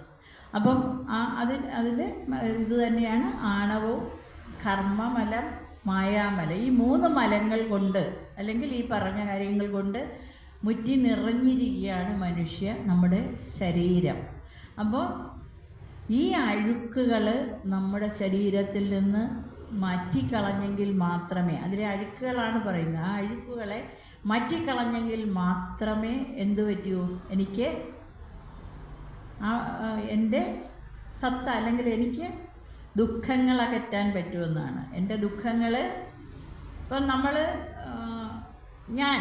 ഞാൻ എന്നുള്ളൊരു ഭാവം ഉണ്ടല്ലോ, എന്നെ ഒരു വ്യക്തിയായിട്ട് കാണുന്നു, ടീച്ചറായിട്ടുള്ളൊരു വ്യക്തിയുണ്ട്, കനാമ്പനായിട്ട് കാണുന്നു, അങ്ങനെ മോഹന ഭാഷ ആ വ്യക്തിയായിട്ട് നമ്മളെ കാണുന്നു. ഞാൻ ഇവിടെ ജീവിക്കുന്ന ഒരു വ്യക്തിയാണ്. ഇതിനെയാണ് ഈ ആണവമലം എന്ന് പറയുന്നത്. ആ ഒരു ഭാവമാണ് നമ്മുടെ ആ ഒരു ഭാവം. അത് എല്ലാവർക്കും ഉണ്ടല്ലേ, എല്ലാവരിലും ഉണ്ടാകാം ആ ഭാവം, അത് എല്ലാവർക്കും ഉണ്ട്. അതൊരു തെറ്റാണെന്നാണ് പറയുന്നത്. ഞാൻ എന്ന ഭാവം തെറ്റാണെന്നാണ് പറയുന്നത്. കാരണം അദ്വൈത സിദ്ധാന്തം അനുസരിച്ച് ഇതൊന്നും അല്ലല്ലോ. നമുക്ക് മുന്നോട്ട് ചിന്തിക്കുമ്പോൾ ഇതൊന്നും അല്ല, നമ്മളൊന്നുമല്ല. നമ്മൾ ഈ ജലത്തിലെ ഒരു കണിക മാത്രമാണ് നമ്മൾ, ജലമാണ് എല്ലാം, അങ്ങനെയുണ്ടല്ലോ. പിന്നെ ഓരോ വ്യക്തിക്കും വ്യക്തിഭാവം നൽകിക്കൊണ്ട് അവരിലിരിക്കുന്ന പൂർവാർജിതമായ കർമ്മവാസനകളെയാണ് കർമ്മമലം എന്ന് പറയുന്നത്. പിന്നെ നിന്നിൽ ഓരോ വ്യക്തിക്കും വ്യക്തിഭാവം നൽകുന്നതിന് ഓരോ ക്യാരക്ടറുണ്ട് അല്ലേ. എല്ലാവരും ഒരേ ക്യാരക്ടർ ആയിരിക്കത്തില്ല. അപ്പോൾ ആ ഒരു വ്യക്തിഭാവം നൽകുന്ന ചില സവിശേഷ സ്വഭാവങ്ങൾ, അതും പിന്നെ പൂർവാർജിതമായ കർമ്മ നമ്മൾ നമ്മൾ പറയാറുണ്ടല്ലോ, ഈ പൂർവ്വ ഗുണമെന്നും അല്ല തലമുറയുടെ ഗുണമെന്നും അങ്ങനെയൊക്കെ നമ്മൾ പറയാറുണ്ട്. അപ്പോൾ അങ്ങനെയുള്ള ചില കർമ്മവാസനകൾ തെറ്റായി പോകാറുണ്ട്. നമ്മുടെ ഉള്ളിൽ തെറ്റായ കാര്യങ്ങളെ നമ്മുടെ ഉള്ളിൽ വളർത്തിക്കൊണ്ട് വരാറുണ്ട്. അപ്പോൾ അതിനെയും നമ്മൾ ഒഴിച്ച് കളയണം, അത്തരം കാര്യങ്ങളെ മനസ്സിൽ നിന്നും മാറ്റിക്കളയണം. പിന്നെ ദൈവത്തിൽ നിന്നാണ് നമ്മളെല്ലാവരും, അല്ലെങ്കിൽ ആ പരമ്പൊരുളിൻ്റെ ഭാഗമാണ് നമ്മളെല്ലാവരും നമുക്കറിയാം. എന്നാലും നമ്മൾ പറയും ഞാനാണ്, നേരത്തെ പറഞ്ഞ അതേ ഒരു തന്നെ, ഞാനാണ്, ഞങ്ങൾക്ക് ഞങ്ങളുടേതായ ഒരു ഉണ്മയുണ്ട്, എനിക്ക് ഒരു നിലനിൽപ്പ് പ്രത്യേകമുണ്ട് എന്ന് പറഞ്ഞുള്ള ആ ഒരു തോന്നലുണ്ടല്ലോ. അങ്ങനെ കരുതി അതിനെ ആരെന്ത് പറഞ്ഞാലും കുഴപ്പമില്ല, എനിക്ക് എൻ്റേതായ ഒരു ഉണ്മയുണ്ട് എന്ന് കരുതി ജീവിക്കുന്നതിനെയാണ് എന്ത് പറയുന്നത്, മായാമലം. നമ്മൾ നേരത്തെ ഒരുപാട് ക്ലാസ്സിൽ കേട്ടിട്ടുള്ളതാണ്, ഈ മായയിലാണ് നമ്മൾ മുങ്ങിയിരിക്കുന്നതെന്ന് പറഞ്ഞില്ല. അപ്പം ഒന്നൊന്നായി എണ്ണം തൊട്ടെണ്ണും പൊരുളൊടുങ്ങിയാലേ നമുക്ക് എന്ത് കിട്ടുമെന്ന് ദേവദേശകത്തിൽ പറയുന്നുണ്ടല്ലേ. അപ്പം അത്തരം മായകൾ നമ്മുടെ ഉള്ളിൽ നിന്ന് അങ്ങനെയാണ്, അതാണ് മായാമലം എന്ന് പറയുന്നത്. ആ മായാമലവും ഇതിനകത്ത് നമ്മുടെ ഉള്ളിൽ നിന്ന് മാറ്റിക്കളഞ്ഞ് ഈ 3 അഴുക്കുകളെയും എടുത്തു കളഞ്ഞെങ്കിൽ മാത്രമേ നമുക്ക് മുക്തി ലഭിക്കൂ എന്നുള്ളതാണ് പറയുന്നത്. അപ്പോൾ അതാണ് നമ്മുടെ ഈ സംസാര ദുഃഖത്തിൻ്റെ കാരണം. നമ്മുടെ ദുഃഖങ്ങൾക്കെല്ലാം കാരണം ഈ മലങ്ങൾ നമ്മുടെ ഉള്ളിൽ മുറ്റിയത്. നമ്മൾ സാമാന്യ ഭാഷയിൽ പറഞ്ഞത്, ഇപ്പോൾ ഈ വേദാന്ത ഭാഷയിലാണ് കൂടുതലും, ഇത് മുഴുവനും അങ്ങനെയുള്ള വരികളാണ്. നമുക്ക് സാധാരണ അർത്ഥത്തിൽ പറഞ്ഞു പോകാവുന്ന കാര്യമില്ല. ഉള്ളിൽ ഒരുപാട് ഒരു ചിമിഴിൽ അടച്ചിരിക്കുന്ന ഒരുപാട് ഒരു സമുദ്രം തന്നെ ഓരോ കവിതകളിലും വേദാന്തത്തെക്കുറിച്ച് അദ്വൈത വേദാന്തത്തെ കുത്തി നിറച്ചിരിക്കുന്ന കവിതകളാണിതെല്ലാം തന്നെ.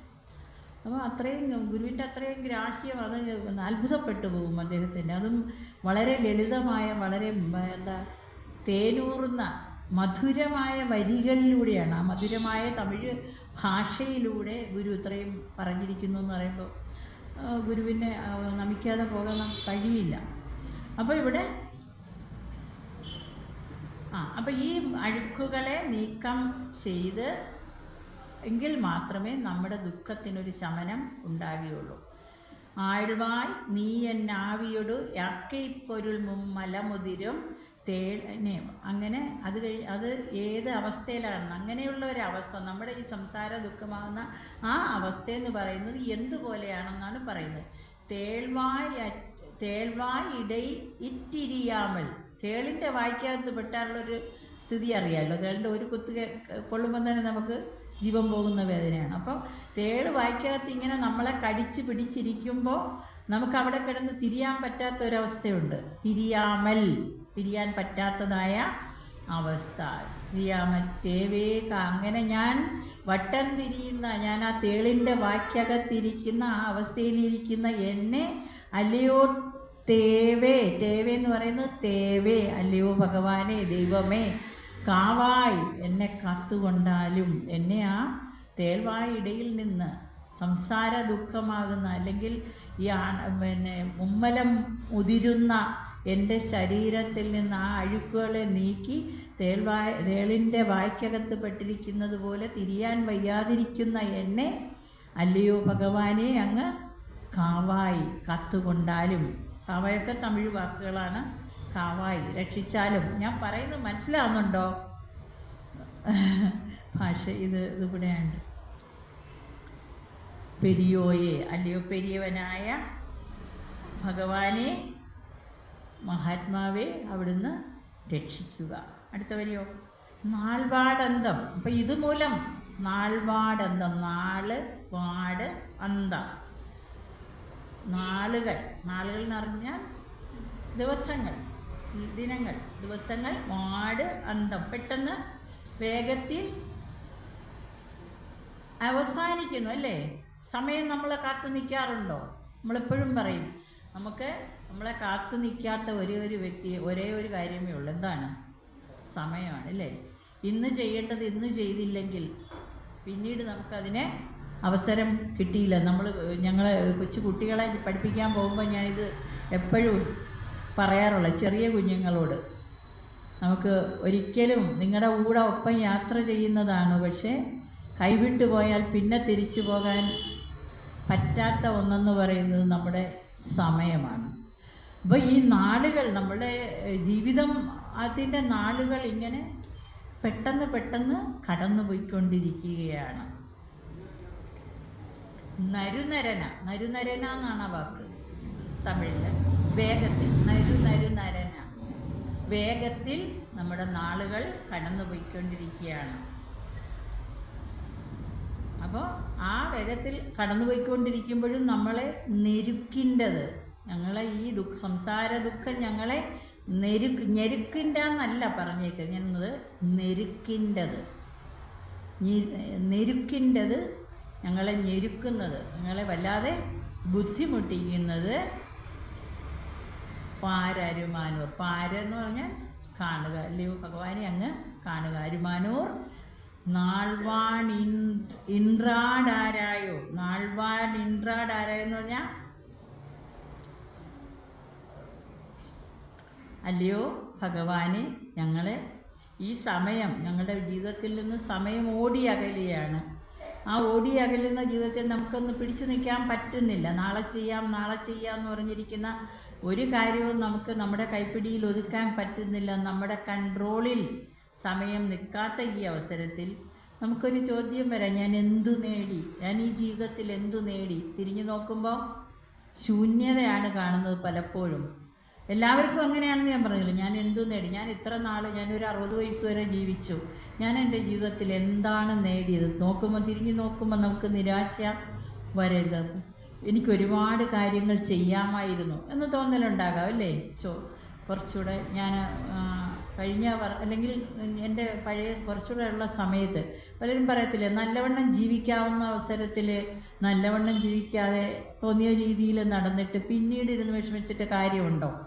ഇല്ല. സമയം പോയി കഴിഞ്ഞാൽ പിന്നെ അതിൻ്റെ ദുഷ്ഫലം അനുഭവിക്കുന്നത് മക്കളും മറ്റുള്ളവരുമായിരിക്കാം, അല്ലെങ്കിൽ സ്വയമേ അനുഭവിക്കാം. അപ്പോൾ നമ്മൾ ഈ കാലങ്ങൾ കടന്നു പോകുമ്പോൾ ഞാൻ എന്തു നേടി എന്നുള്ളൊരു ചോദ്യം വരാം.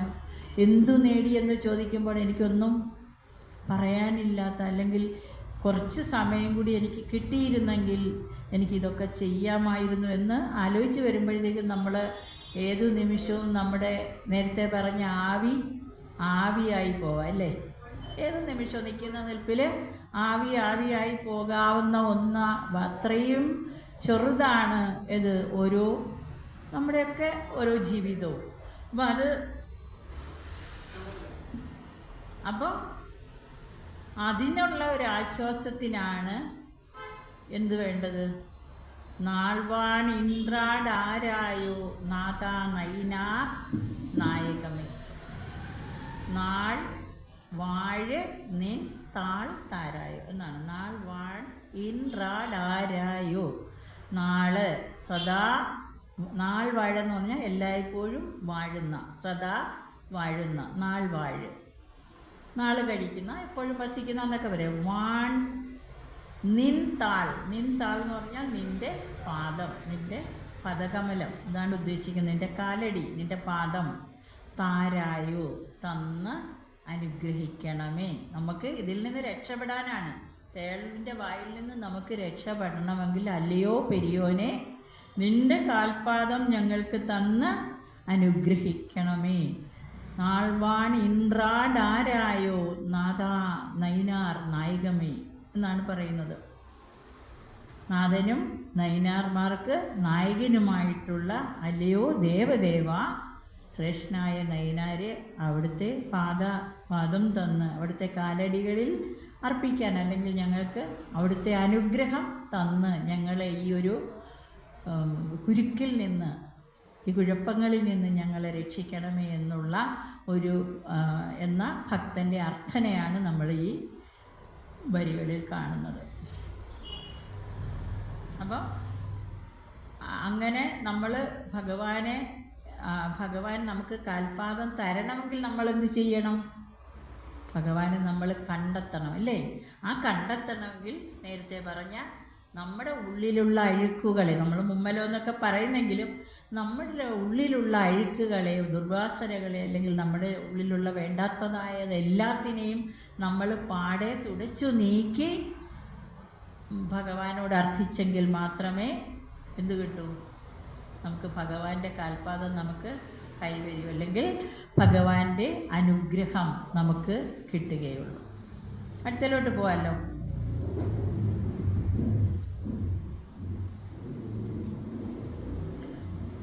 ഉരുവായി അരുവായി അരുവുരുവായി ഒன்றாய் പലവായി ഉയിർക്കുയിരായി തെരുളായി അരുളായി തേരുരുണിൻ ഇടമായി നടുമാത്തിരെ വടിവായി ഇരുളായി വെളിയായി ഇകപരമായി ഇൻറായി അൻറായി അരുമാനൂർ മരുവായി വരുവായി എനിയാൾവായി നാദാ നൈനാർ നായകമേ. ഇവിടെ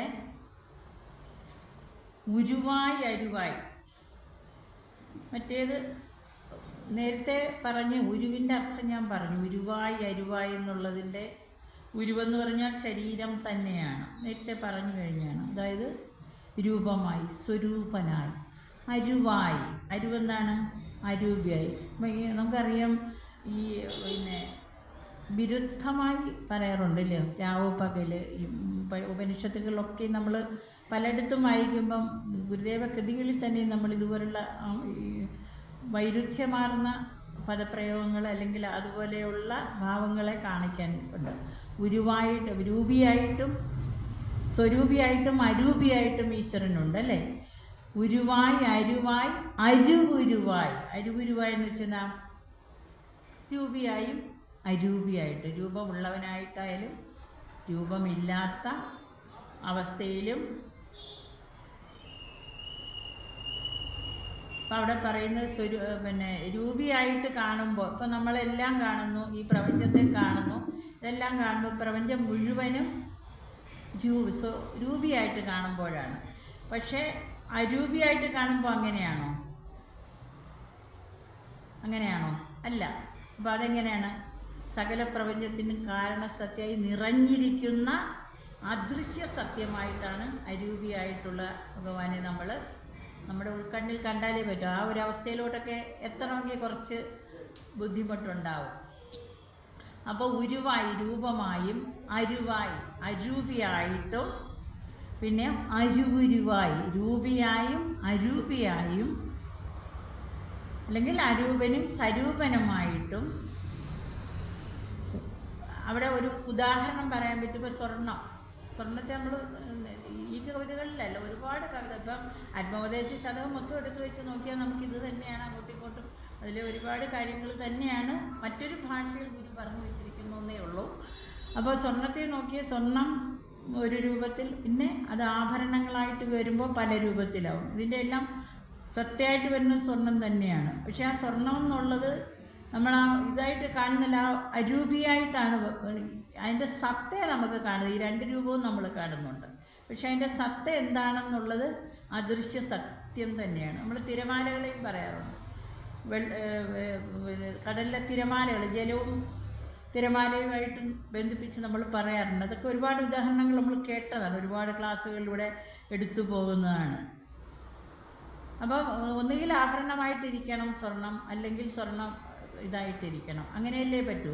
ഇപ്പോൾ മൺകുടമായാലും മണ്ണായിട്ടും ഇരിക്കാം, ഇതിൻ്റെ രൂപങ്ങളിലും ഇരിക്കാം. അപ്പോൾ സ്വർണമായിട്ടിരിക്കുന്നത് ഭഗവാനും, ആഭരണമായിട്ടിരിക്കുന്നത് എന്താണ്? നമ്മൾ പ്രപഞ്ചത്തിൽ നമ്മൾ ഈ കാണുന്നതിനെല്ലാം ആഭരണം എന്ന് പറയാം, അല്ലേ? ജലമായിട്ടും തിരമാലയായിട്ടും ഒക്കെ വരുന്നത് ഇതുപോലെ തന്നെ. മണ്ണായിട്ട് വരുന്നത് നീയും മറ്റ് ഉപകരണങ്ങളായിട്ടൊക്കെ വരുന്നത് ഈ സമസ്ത പ്രപഞ്ചവും. ഇങ്ങനെയാണ് അതിനെ പറഞ്ഞിരിക്കുന്നത്. അപ്പം ഒൻറായി അടുത്ത വാക്ക്. അപ്പം ഉരുവായി അരുവായി ഉരുവായി ഒൻറായി. ഒൻറായി എന്ന് പറഞ്ഞാൽ ഒന്നായി, പലവായി പലതായി. ഒന്നായിട്ടും പലവായി. ഉയിർക്കുയിരായി, ഉയിര് ജീവനാണ്, ജീവനും ജീവനായി, ജീവനും ജീവനായി, അല്ലെങ്കിൽ പ്രാണനും പ്രാണനായി എന്നൊക്കെ പറയാം. തെരുളായി. തെരുളായി എന്ന് പറഞ്ഞാൽ അറിവായി. തെരുളെന്ന് പറയുന്നത് അറിവെന്നുള്ള അർത്ഥത്തിലാണ്. അരുളായി കൃപയായി, കാരുണ്യമായി. അപ്പോൾ ജീവിതത്തിലെ പ്രസാദാത്മകമായ എല്ലാത്തിനെയും ചേർത്ത് നമുക്ക് എന്ത് പറയാം? അരുളെന്ന് തന്നെ പറയാം. പ്രസാദാത്മകമായ എല്ലാം തന്നെ അരുളാണ്. അപ്പോൾ അരുളായി, അതായത് കൃപയായി. തേരുരുണിൻറിടമായി, തേര് ഉരുളുന്ന ഇടമായി. ഇവിടെ തേരെന്ന് പറയുന്നത് ജഗത്താകുന്ന തേരാണ്, ലോകമാകുന്ന തേരിൻ്റെ ഓട്ടം ചെന്ന് അവസാനിക്കുന്ന ഇടം. തേരുരുണിൻറിടമായി, അതായത് തേര് പ്ലസ് ഉരുള് നിன்ற ഇടമായി. ഇതാണ് അതിൻ്റെ പദം തിരിക്കുന്നത്. ആ തേരുരുളിൻ്റെ ഇടമായി എന്ന് പറയുമ്പം നമ്മൾ അവിടെയാണ് നമുക്ക് എന്ത് കിട്ടുന്നത്? ആ തേരിൻ്റെ ഉരുള് അത് അവസാനിക്കുന്ന, ജഗത്തിൻ്റെ ഓട്ട അവസാനിക്കുന്ന ഇടത്തെയാണ് നമ്മളെന്ന് പറയുന്നത് ശിവജ്ഞാനബോധം നമുക്ക് കിട്ടിയെന്ന് പറയാം. ആ ജ്ഞാനബോധത്തിലേക്ക് നമ്മൾ ചെന്നെത്തണമെങ്കിൽ എവിടെ എത്തണം? നമ്മൾ അവിടെ പോയെങ്കിലേ കിട്ടൂ, അല്ലേ? നടുമാത്തിരൈ വടിവായി, നടുക്ക് മാത്രം, നടുമാത്തിരയിൽ നടുക്ക് മാത്രം വ്യക്തരൂപമുള്ള, പിന്നെ അടിയും മുടിയും നമുക്കറിയാൻ കഴിയില്ല, നടുക്ക് മാത്രം. ഒരു ജ്യോതിഗോളത്തിൻ്റെ കഥ പിന്നീട് ഇങ്ങോട്ട് വരുന്ന വരികളിൽ പറയുന്നുണ്ട്. ജ്യോതിർഗോളത്തിന് ആ മധ്യഭാഗം മാത്രം കാഴ്ചയിലും ബാക്കി അടിയും മുടിയും കണ്ടെത്താൻ കഴിയാത്ത വടിവായി രൂപമാർന്ന് അദ്വയമായ പ്രകാശ ജ്യോതി രൂപമാണ്. ആദിയും അന്തവും ഇല്ലാത്തതും മധ്യം മാത്രം തെളിഞ്ഞു കാണുന്ന സ്വരൂപത്തോട് കൂടിയതുമാണ്. അതാണ് നടുമാത്തിരൈ വടിവായി എന്ന് പറഞ്ഞിരിക്കുന്നത്. ഇരുളായി വീണ്ടും പറയുകയാണ്. ഒരുപാട് എത്ര പിന്നെ സംബോധനകൾ, അല്ലെങ്കിൽ എങ്ങനെയൊക്കെയാണ് ദൈവത്തെ അല്ലെങ്കിൽ ഭഗവാനെ അപേക്ഷിക്കുന്നതെന്നൊക്കെ എന്തെല്ലാം പറഞ്ഞിട്ടാണ്. ഇരുളായി, ഇരുള് എല്ലാവർക്കും അറിയാവുന്നവരാണ്. ഇരുട്ടായി. വെളിയായി, വെളി എന്ന് പറയുമ്പോൾ എന്ത് പറയാം? ആകാശം എന്ന് പറയാം, വെളിച്ചം എന്ന് പറയാം. അപ്പോൾ ഇരുളും വെളിച്ചവും അവിടെയും മറ്റേ ദ്വന്ദ്വ രൂപങ്ങളാണ്.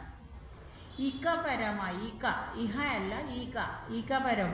ഇഹ അർത്ഥം അങ്ങനെ തന്നെയാണ്, തമിഴായോണ്ടാണ് കാ വന്നത്. ഈക്ക പരമായി, ഈ ലോകവും പരലോകവും. ഈക്ക പരം, ഇഹലോകവും പരലോകവും. ഈ ലോകവും പരലോകവുമായി, ഇഹലോകമായും പരലോകമായും. ഇൻറായ്, ഇൻറായ് എന്ന് വെച്ചാൽ ഇന്നായി, ഇന്നായി. അൻറായ്, അന്നായി. ഇന്നായി എന്ന് പറയുമ്പോൾ ഇന്നത്തെ കാലം എന്നാണ് അവിടെ ഉദ്ദേശിക്കുന്നത്. അന്നെന്ന് പറയുമ്പോൾ പോയ കാലം, ഭൂതകാലത്തെയാണ്. ഭൂതവും വർത്തമാനവും ഒക്കെ തന്നെയാണ് പറയുന്നത്. വർത്തമാനകാലത്തെയാണ് ഇൻറായ് എന്ന് പറഞ്ഞ്. അൻറായ് എന്ന് പറയുന്നത് അന്നായി. അപ്പം ഭൂതവും ഭാവിയും വർത്തമാനവും എല്ലാം എന്താണെന്ന് നേരത്തെയുള്ള കൃതികളിൽ നമ്മൾ പഠിച്ചിട്ടുണ്ട്. അങ്ങനെയുള്ള ഇന്നാണ് അന്നാണെന്നൊക്കെയുള്ള തോന്നലുകളൊക്കെ ബോധത്തിലൊരു സങ്കല്പം മാത്രമാണെന്നാണ് പറയുന്നത്, അല്ലേ? പിന്നെ ദൈവദശകത്തിൽ ഇത് തന്നെ പറയുന്നുണ്ട്, നീ തന്നെ വർത്തമാനവും ഭൂതവും ഭാവിയും വേറെല്ലോതും ഓർക്കിൽ നീ എന്ന് ദൈവദശകത്തിൽ പറയുന്നുണ്ട്. അതേ അർത്ഥത്തിൽ തന്നെ. ഇന്നായി, അപ്പം അരുമാനൂർ മരുവായി. അപ്പോൾ ഇതെല്ലാം ദേവൻ്റെ വിശേഷണങ്ങളാണ്. അരുമാനൂരിൽ വസിക്കുന്ന അല്ലയോ ഭഗവാനെ, വരുവായി, വന്നാലും. വന്നാൽ മാത്രം പോരാ, എനൈയാൾവായി, എന്നെ രക്ഷിച്ചാലും. ഇതെല്ലാം രക്ഷിക്കാനാണ് അർത്ഥിക്കുന്നത്. നാദ നൈനാർ നായകമേ, അല്ലയോ നൈനാർമാർക്കെല്ലാം നായകനായിട്ടുള്ള അല്ലയോ നാഥ, നീ എന്നെ വന്ന് രക്ഷിച്ചാലും. മൊത്തത്തിൽ രൂപിയായും അരൂപിയായും രൂപമില്ലാത്ത രൂപത്തോടു കൂടിയവനായും ഒന്നായും പലതായും ജീവൻ്റെ ജീവനായും അറിവായും കൃപയായും സ്ഥലമായും നടുവിൽ മാത്രം പ്രകാശ രൂപമുള്ളവനായും ഇരുളായും വെളിയായും ഇഹമായും പരമായും ഇന്നായും അന്നായും നീ അരുമാനൂർ ദേശത്ത് മരുവിയാലും നാഥ നൈനാർ നായകമേ. ഇതാണ് ശ്ലോകത്തിൻ്റെ. നീ വന്ന്, അങ്ങനെ മരുവുന്ന നീ വന്ന് എന്നെ കാത്താലും. അതാണ് അർത്ഥം. അപ്പോൾ ഈ പരസ്പര വിരുദ്ധമൊന്നും ഒന്നെങ്കിലും ഞാൻ നേരത്തെ പറഞ്ഞല്ലോ, ഉപനിഷത്തുകളിൽ പലയിടത്തും ഇത്തരം ബ്രഹ്മസ്വരൂപത്തെ വിവരിക്കുമ്പോൾ ഈ ഇത്തരം വിരുദ്ധ പദങ്ങൾ പ്രയോഗങ്ങളിലൂടെ തന്നെയാണ് വിവരിക്കാറുള്ളത്.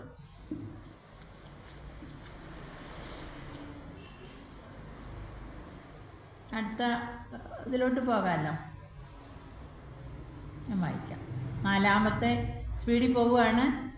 ഒരുപാട് സ്പീഡായി പോകുന്നുണ്ടോ? ഒരുപാട് കുറച്ചുകൂടെ കുറയ്ക്കണോ? സ്പീഡ് കൂട്ടണം.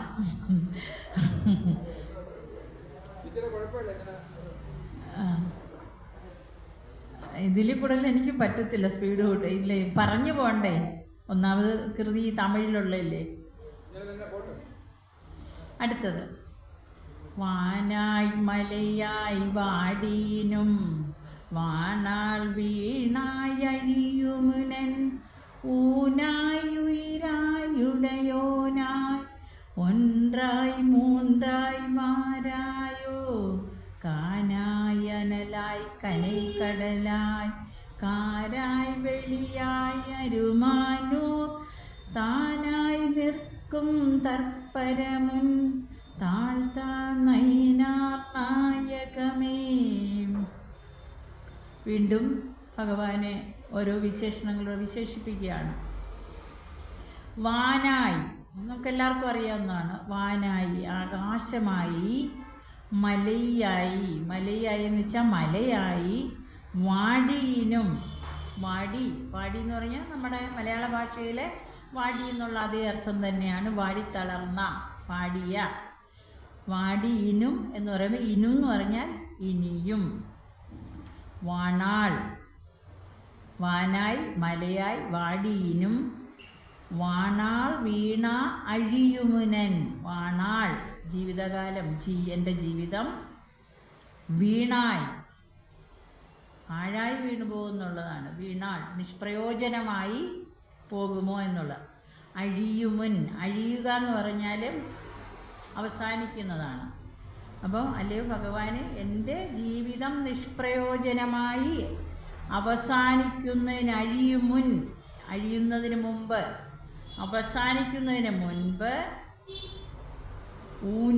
ഉയിരായുടയോനായി എന്ത് ചെയ്യണമെന്നാണ്? എൻ്റെ ജീവിതം അവസാനിക്കുന്നതിന് മുമ്പ് എൻ്റെ ശരീരമായി, എൻ്റെ ഉയിരായി, എൻ്റെ ജീവനായി, എൻ്റെ ഉടയോനായി, എൻ്റെ നാഥനായി, ഒന്നായി, മൂന്നായി വാരായോ വന്നാലും എങ്ങനെ വരണമെന്നാണ്? കാനായി, അനലായി. കാനായി എന്ന് പറഞ്ഞാൽ എന്താണ്? കാടായി.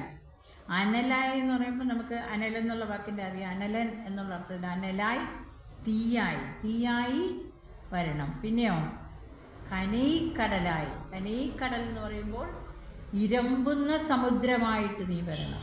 ഇരമ്പുന്ന സമുദ്രമായിട്ട്.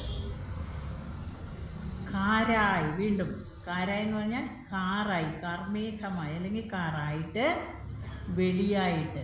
അവിടെയും വിരുദ്ധ പദപ്രയോഗങ്ങളാണ്. കാരായി, വെളിയായി. കാറായിട്ടും വരണം.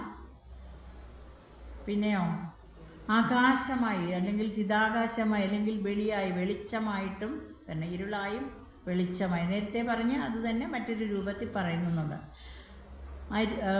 അരുമാനൂർ, ഇരുളായി വെളിയായി അത് തന്നെയല്ലേ വായിച്ച? ഇരുളായി വെളിയായി ഇകപരമായി ഇൻഡായ എൻ്റെ അരുമാനൂർ തെറ്റിപ്പോയ എനിക്ക്. താനായി നിൽക്കും തർപ്പരമുൻ താഴ്ത്താ നൈന നായികമെന്നാണ്. അപ്പോൾ അരുമാനൂർ ദേശത്തെ താനായി നിൽക്കും, അദ്വൈതനായി വിളങ്ങുന്ന, കേവലനായി നിൽക്കുന്ന അല്ലെങ്കിൽ ആ ദേശത്തിൻ്റെ അധിപനായിട്ട് വിളങ്ങുന്ന തർപ്പരം എന്ന് പറഞ്ഞാൽ ഇവിടെ പരമകാരുണികനായ ബ്രഹ്മം, തനിക്ക് മേലെ മറ്റാരും ഇല്ലാത്തവൻ. അതാണ് അവിടെ തർപ്പരം, തനിക്ക് മുകളിലാരും ഇല്ലാത്ത, അതായത് അവിടുത്തെ അധിനായകനായി വിളങ്ങുന്ന എന്നാണ് അർത്ഥം. പരമേശ്വരൻ ഉൻ താഴ്ത്ത എന്ന് പറയുന്നു. നിൻ്റെ താഴ്ത്ത നേരത്തെ ഞാനിവിടെ പറഞ്ഞതാണ്. പദം തന്നാലും, നിൻ്റെ പാടുകൾ എനിക്ക് തന്നാലും, നിൻ്റെ കാലടി തന്ന് എന്നെ അനുഗ്രഹിച്ചാലും, താതാ നയനാർനായകമേ. അവിടെ എല്ലായിടവും ഈ ഒരു സംബോധന ആവർത്തിക്കുന്നുണ്ട്. ഈ പദ്യത്തിലൂടെ നീളമുണ്ട്. നാഥ, നയനാർമാരിൽ നായകനായ അല്ലയോ ഭഗവാനെ, നിൻ്റെ കാലടി എനിക്ക് തന്ന് എന്നെ നീ അനുഗ്രഹിക്കണം. അപ്പം വളരെ ഭംഗിയായിട്ട് തന്നെ അദ്വൈതാനുഭവത്തെ വിവരിച്ചിരിക്കുന്ന ഒരു പദ്യമാണിത്. നമ്മൾ ഒരുപാട് കൃതികളിലും നമ്മൾ ഈ ഒരു അനുഭവം ഇത് വളരെ ഭംഗിയായിട്ട് തമിഴിൽ നമ്മുടെ മുന്നിൽ ഗുരുദേവൻ അനുഭവിപ്പിച്ച് തരികയാണിത്. അപ്പോൾ പഞ്ചഭൂതാത്മകമായ ഈ ശരീരം കൊണ്ട് ക്ഷീണിച്ച് തളർന്ന് വെറുതെ നശിച്ചു പോകുന്നതിന് മുമ്പ് എനിക്ക് ശരീരവും ജീവനും നാഥനുമായി അല്ലയോ നീ ഭഗവാനെ നീ വന്നാലും എങ്ങനെ വരണമെന്നാണ്? കാടായും മലയായും തീയായും കാറായും ആകാശമായും, എന്നാൽ കേവലനായും പരാൽപരനായും അരുമാനൂർ ദേശത്ത് വാഴുന്ന അല്ലയോ നാഥ നയനാർനായകമേ, എനിക്ക് നിൻ്റെ കാൽ തളിർ തന്ന് എന്നെ നീ അനുഗ്രഹിച്ചാലും. അതാണ് ആ പദ്യത്തിൻ്റെ ഒരു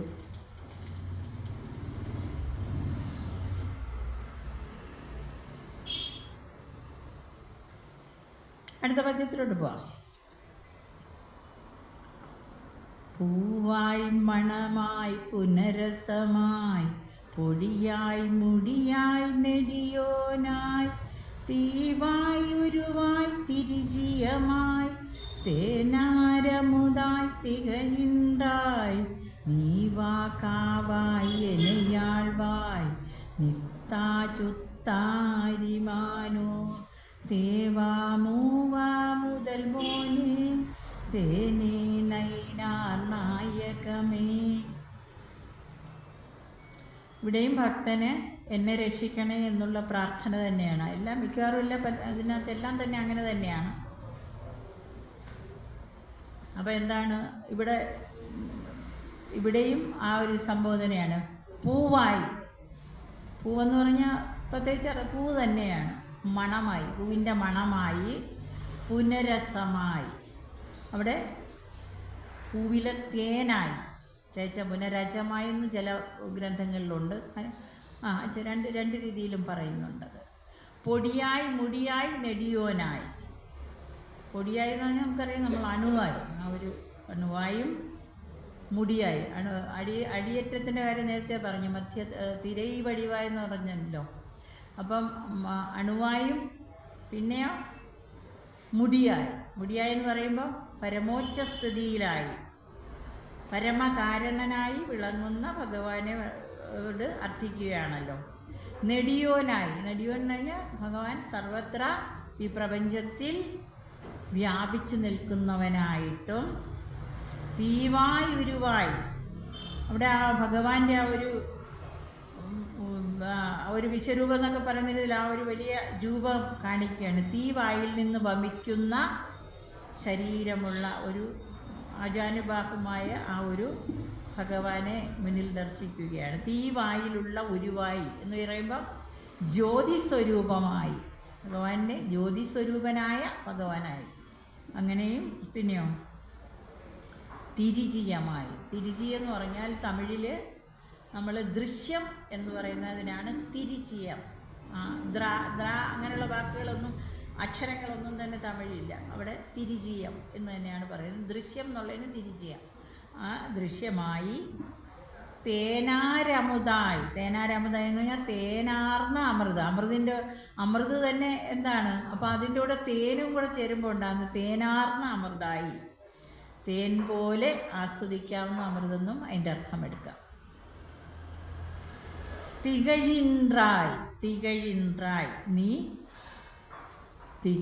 പ്രകാശിച്ചു നിൽക്കുന്നു. നീ പ്രകാശിച്ചു നിൽക്കുന്നു. അല്ലെങ്കിൽ ഭഗവാൻ ഈ രൂപത്തിൽ ജ്യോതിർമയനായിട്ട് നമ്മുടെ കാഴ്ചയിൽ, അല്ലെങ്കിൽ ആ ഒരു ദൃശ്യം നമുക്ക് കാണാം. ഭഗവാൻ ഈ ഒരു ജ്യോതിർമയ രൂപത്തിൽ പ്രകാശം വമിച്ചുകൊണ്ട്, അതാണ് തീവായിൽ നിന്ന് വരുന്ന രൂപം എന്നൊക്കെ പറഞ്ഞേക്കും, നമ്മുടെ മുന്നിൽ ഇങ്ങനെ പരിലസിച്ചു നിൽക്കുന്നു. നീ വാ, അങ്ങനെയുള്ള അല്ലയോ ഭഗവാനെ, നീ വന്നാലും, നീ എൻ്റെ അടുത്തേക്ക് വന്നാലും, വരിക മാത്രം എന്നെ കാവായിൻ്റെ അർത്ഥം എല്ലാവർക്കും ഇപ്പോൾ അറിയാമല്ലോ, കാത്തുകൊണ്ടാലും. ഇപ്പോൾ കുറേ തമിഴ് വാക്കുകളൊക്കെ പഠിച്ചില്ലേ, തമിഴ് സംസാരിക്കാറായെന്ന് തോന്നുന്നില്ലേ. കാവായി, കാത്തുകൊണ്ടാലും. ആരെ? എന്നെ കാത്തുകൊണ്ടാലും. ആൾവായി, നേരത്തെയും പറഞ്ഞു, ആൾവായി, എന്നെ കാത്തു രക്ഷിച്ചു. അപ്പോൾ കാവായി എന്ന് പറഞ്ഞാലും കാത്തുകൊണ്ടാലും, ആൾവായി എന്ന് പറഞ്ഞാൽ എന്നെ രക്ഷിച്ചാലും. നീ എന്താണ് പറഞ്ഞു? നീ നിത്യനാണ് അല്ലേ? നിത്യനാണ് ഭഗവാൻ. നീ ചിത്സ്വരൂപനാണ്. പിന്നെയോ നീ അറിവാണ്. ഏതൊന്നിലും അടങ്ങിയിരിക്കുന്നത് ആ അറിവ് മാത്രം. അറിവിലേക്ക് ഇങ്ങനെ വരികയാണ്. നിത്ത എന്ന് പറയുമ്പോൾ, അല്ലയോ നിത്യസ്വരൂപ, അല്ലയോ ഭഗവാനെ, നീ നിത്യനാണ്. നിത്യനാണെന്ന് നീ ചിത്സ്വരൂപനാണ്. നിഷ്കളങ്ക സ്വരൂപനാണ്. മൂവ എന്ന് പറഞ്ഞാൽ ഒരഴിവുമില്ലാത്ത, അതായത് വാർദ്ധക്യം പ്രാപിക്കാത്ത, ഒരു അഴിവെന്ന് പറഞ്ഞാൽ ഒരു കുറവ് സംഭവിക്കാത്ത, വാർദ്ധക്യമൊന്നും ബാധിക്കാത്ത, മുതൽവോനെ, വസ്തുസ്വരൂപമായി വിളങ്ങുന്നവനെ. മുതൽവോനെ, തേനെ, വീണ്ടും ആ തേനെ, ആനന്ദസ്വരൂപനായിട്ടുള്ള അല്ലയോ ഭഗവാനെ, നീ നിത്യനാണ്, നീ ചിത്സ്വരൂപനാണ്, നീ അറിവാണ്. ഏതൊന്നിലും, ഈ പ്രപഞ്ചത്തിൽ മുഴുവനും അടങ്ങിയിരിക്കുന്നത് നീ മാത്രമാണ്. നീ എന്ന അറിവ് മാത്രമാണ്. അതാണ് പറയുന്നത്.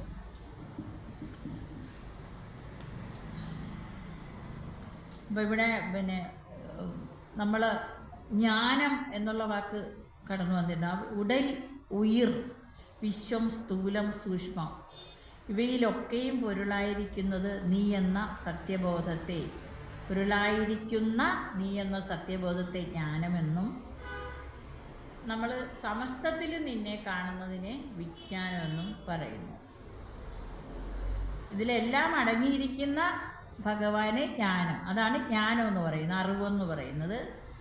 ആ അറിവിനെ നമ്മൾ മനസ്സിലാക്കി എടുക്കുന്നത്, അല്ലെങ്കിൽ ഇപ്പോൾ നമ്മൾ പറയുമല്ലോ, പിന്നെ പുല്ലിലും പൂവിലും എല്ലാം, അല്ലെങ്കിൽ തൂണിലും തുരുമ്പിലും എല്ലാം നമ്മൾ ദൈവത്തെ കാണുന്നു എന്ന് പറയും. അപ്പം അങ്ങനെ ഉള്ള ഏത് വസ്തുവിലും, ബാഹ്യമായ ഏതു വസ്തുവിലും ദൈവത്തെ നമുക്ക് കാണാൻ കഴിഞ്ഞാൽ നമ്മളാരായി? നമുക്ക് ആ വിജ്ഞാനം, ആ ഒരു ബോധം മനസ്സിൽ ഉണ്ടാകുമ്പോൾ നമ്മൾ വിജ്ഞാനം, അറിവ് നേടുന്ന ഒന്നാണ്. അപ്പം നീ പൂവായും, മൊത്തത്തിൽ പറയാം, നീ പൂവായും അതിലെ മണമായും. അപ്പോൾ ഈ പൂവും മണമൊക്കെ വരുന്നത് എവിടെ നിന്നാണ്? ഭൂമിയാണ്, അല്ലേ? ഭൂമിയാണ് പറയുന്നത്. ഈ ഭൂമിയായും അതിലെ ഗന്ധമായും എന്ന് അർത്ഥമെടുക്കാം. രണ്ടിലും ചേർന്നിരിക്കുന്ന രസമായും, പിന്നെയോ ഏറ്റവും അതീവ സൂക്ഷ്മമായ അണുവായും രേണുവായും, അടിമുതൽ മുടി വരെ നീണ്ടു വ്യാപിച്ച് കിടക്കുന്നവനായും, തീയായും, അതിൻ്റെ ഗുണമായ രൂപമായും, അതായത് ജ്യോതിർസ്വരൂപനായും, നമ്മളെ രൂപങ്ങളാകെ ചേർന്ന് വരുമ്പോഴാണ് ഇപ്പം നമ്മൾ ഫിലിമിൽ നമ്മൾ ഒരുപാട് ഇത് കടത്തി വിടുമ്പോഴാണ് അത് രൂപങ്ങളായിട്ട് നമ്മൾ സിനിമയിൽ കാണുന്നത്, അല്ലേ? അതുപോലെ ഇതെല്ലാം ഇങ്ങനെ കടത്തി വരുന്ന ആ രൂപം അവിടെയാണ് ദൃശ്യപ്രപഞ്ചമായും, തേൻ പോലെ ആസ്വദിക്കാവുന്ന അമൃതായും, അമൃത് തന്നെ ഏറ്റവും വലുതാണ്, അതിനെ തേൻ പോലെ ആസ്വദിക്കാവുന്ന അമൃതായും ജ്വലിച്ചു കൊണ്ടിരിക്കുന്ന നിത്യനായിട്ടുള്ളവനെ, സിദ്ധനായിട്ടുള്ളവനെ, അരുമാനൂരിൻ്റെ ദേവനായിരിക്കുന്നവനെ, വാർദ്ധക്യം പ്രാപിക്കാതെ നിലനിൽക്കുന്ന ആദിമ സത്യമായിട്ടുള്ളവനെ, തേനായിട്ടുള്ളവനെ, നീ വന്ന് എന്നെ ആൾവായി എന്നെ കാത്തുരക്ഷിച്ചാലും എന്ന് ഈ ഭക്തൻ വീണ്ടും അർത്ഥന നടത്തുകയാണ്. എനിക്ക് ഇച്ചിരി വെള്ളം തരാമോ?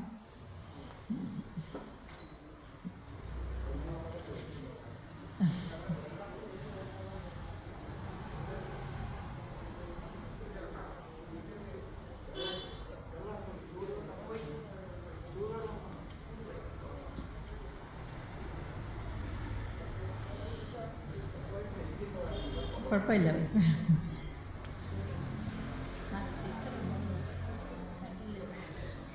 ഇല്ല,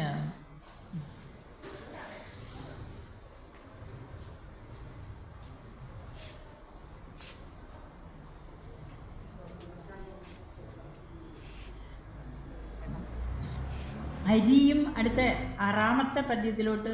സമയം എത്ര കഴിഞ്ഞോ? നിർത്തണോ? ആ, തീരൂല.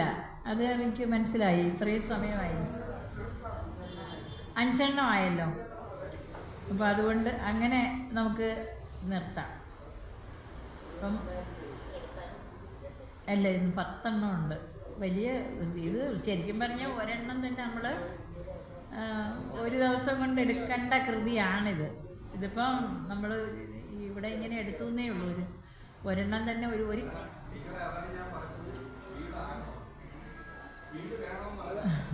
നമ്മൾ എന്തെങ്കിലും ചെയ്യുമ്പോൾ അത്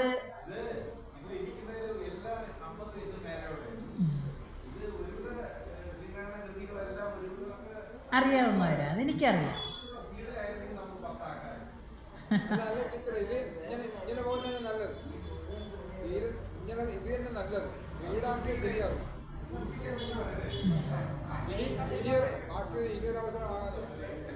സാരമില്ല, നമുക്കറിയാമല്ലോ. ആളുകൾക്കും വീട്ടിൽ പോകാനുള്ള ഒരു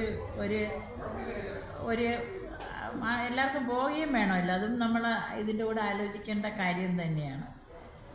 അപ്പം ഇതിലെ 5 പദ്യങ്ങൾ മാത്രമേ ഇവിടെ ഇപ്പം എടുക്കാൻ പറ്റിയിട്ടുള്ളൂ. ഇനിയും 5 പദ്യങ്ങൾ ഉണ്ട്. ഞാൻ പറഞ്ഞില്ല, അദ്വൈത വേദാന്ത മാറ്റിക്കുറുക്കി വച്ചിരിക്കുന്ന വലിയ ഒരു നിധികളാണ് ശരിക്കും ഈ ശ്ലോകങ്ങളെല്ലാം തന്നെ. അപ്പോൾ അതിലൂടെ നമ്മൾ ഇപ്പോൾ ലാസ്റ്റ് പദ്യത്തിൽ ഇതിൽ പറഞ്ഞു കൂട്ടുന്ന അറിവാകുന്ന നമ്മളെല്ലാം ആ ഒരു വിജ്ഞാനം ആർജിക്കുവാൻ കെൽപ്പുള്ളവരായി. ഇപ്പോൾ ഇത്രയും ക്ലാസ്സുകളൊക്കെ നിങ്ങൾ കേട്ടവരാണ്. ആ വിജ്ഞാനം ആർജിക്കാനുള്ള മനസ്സ്, അറിവ് ആർജിക്കുവാനുള്ള മനസ്സ് നിങ്ങൾക്കെല്ലാവർക്കും ഉണ്ടാകട്ടെ.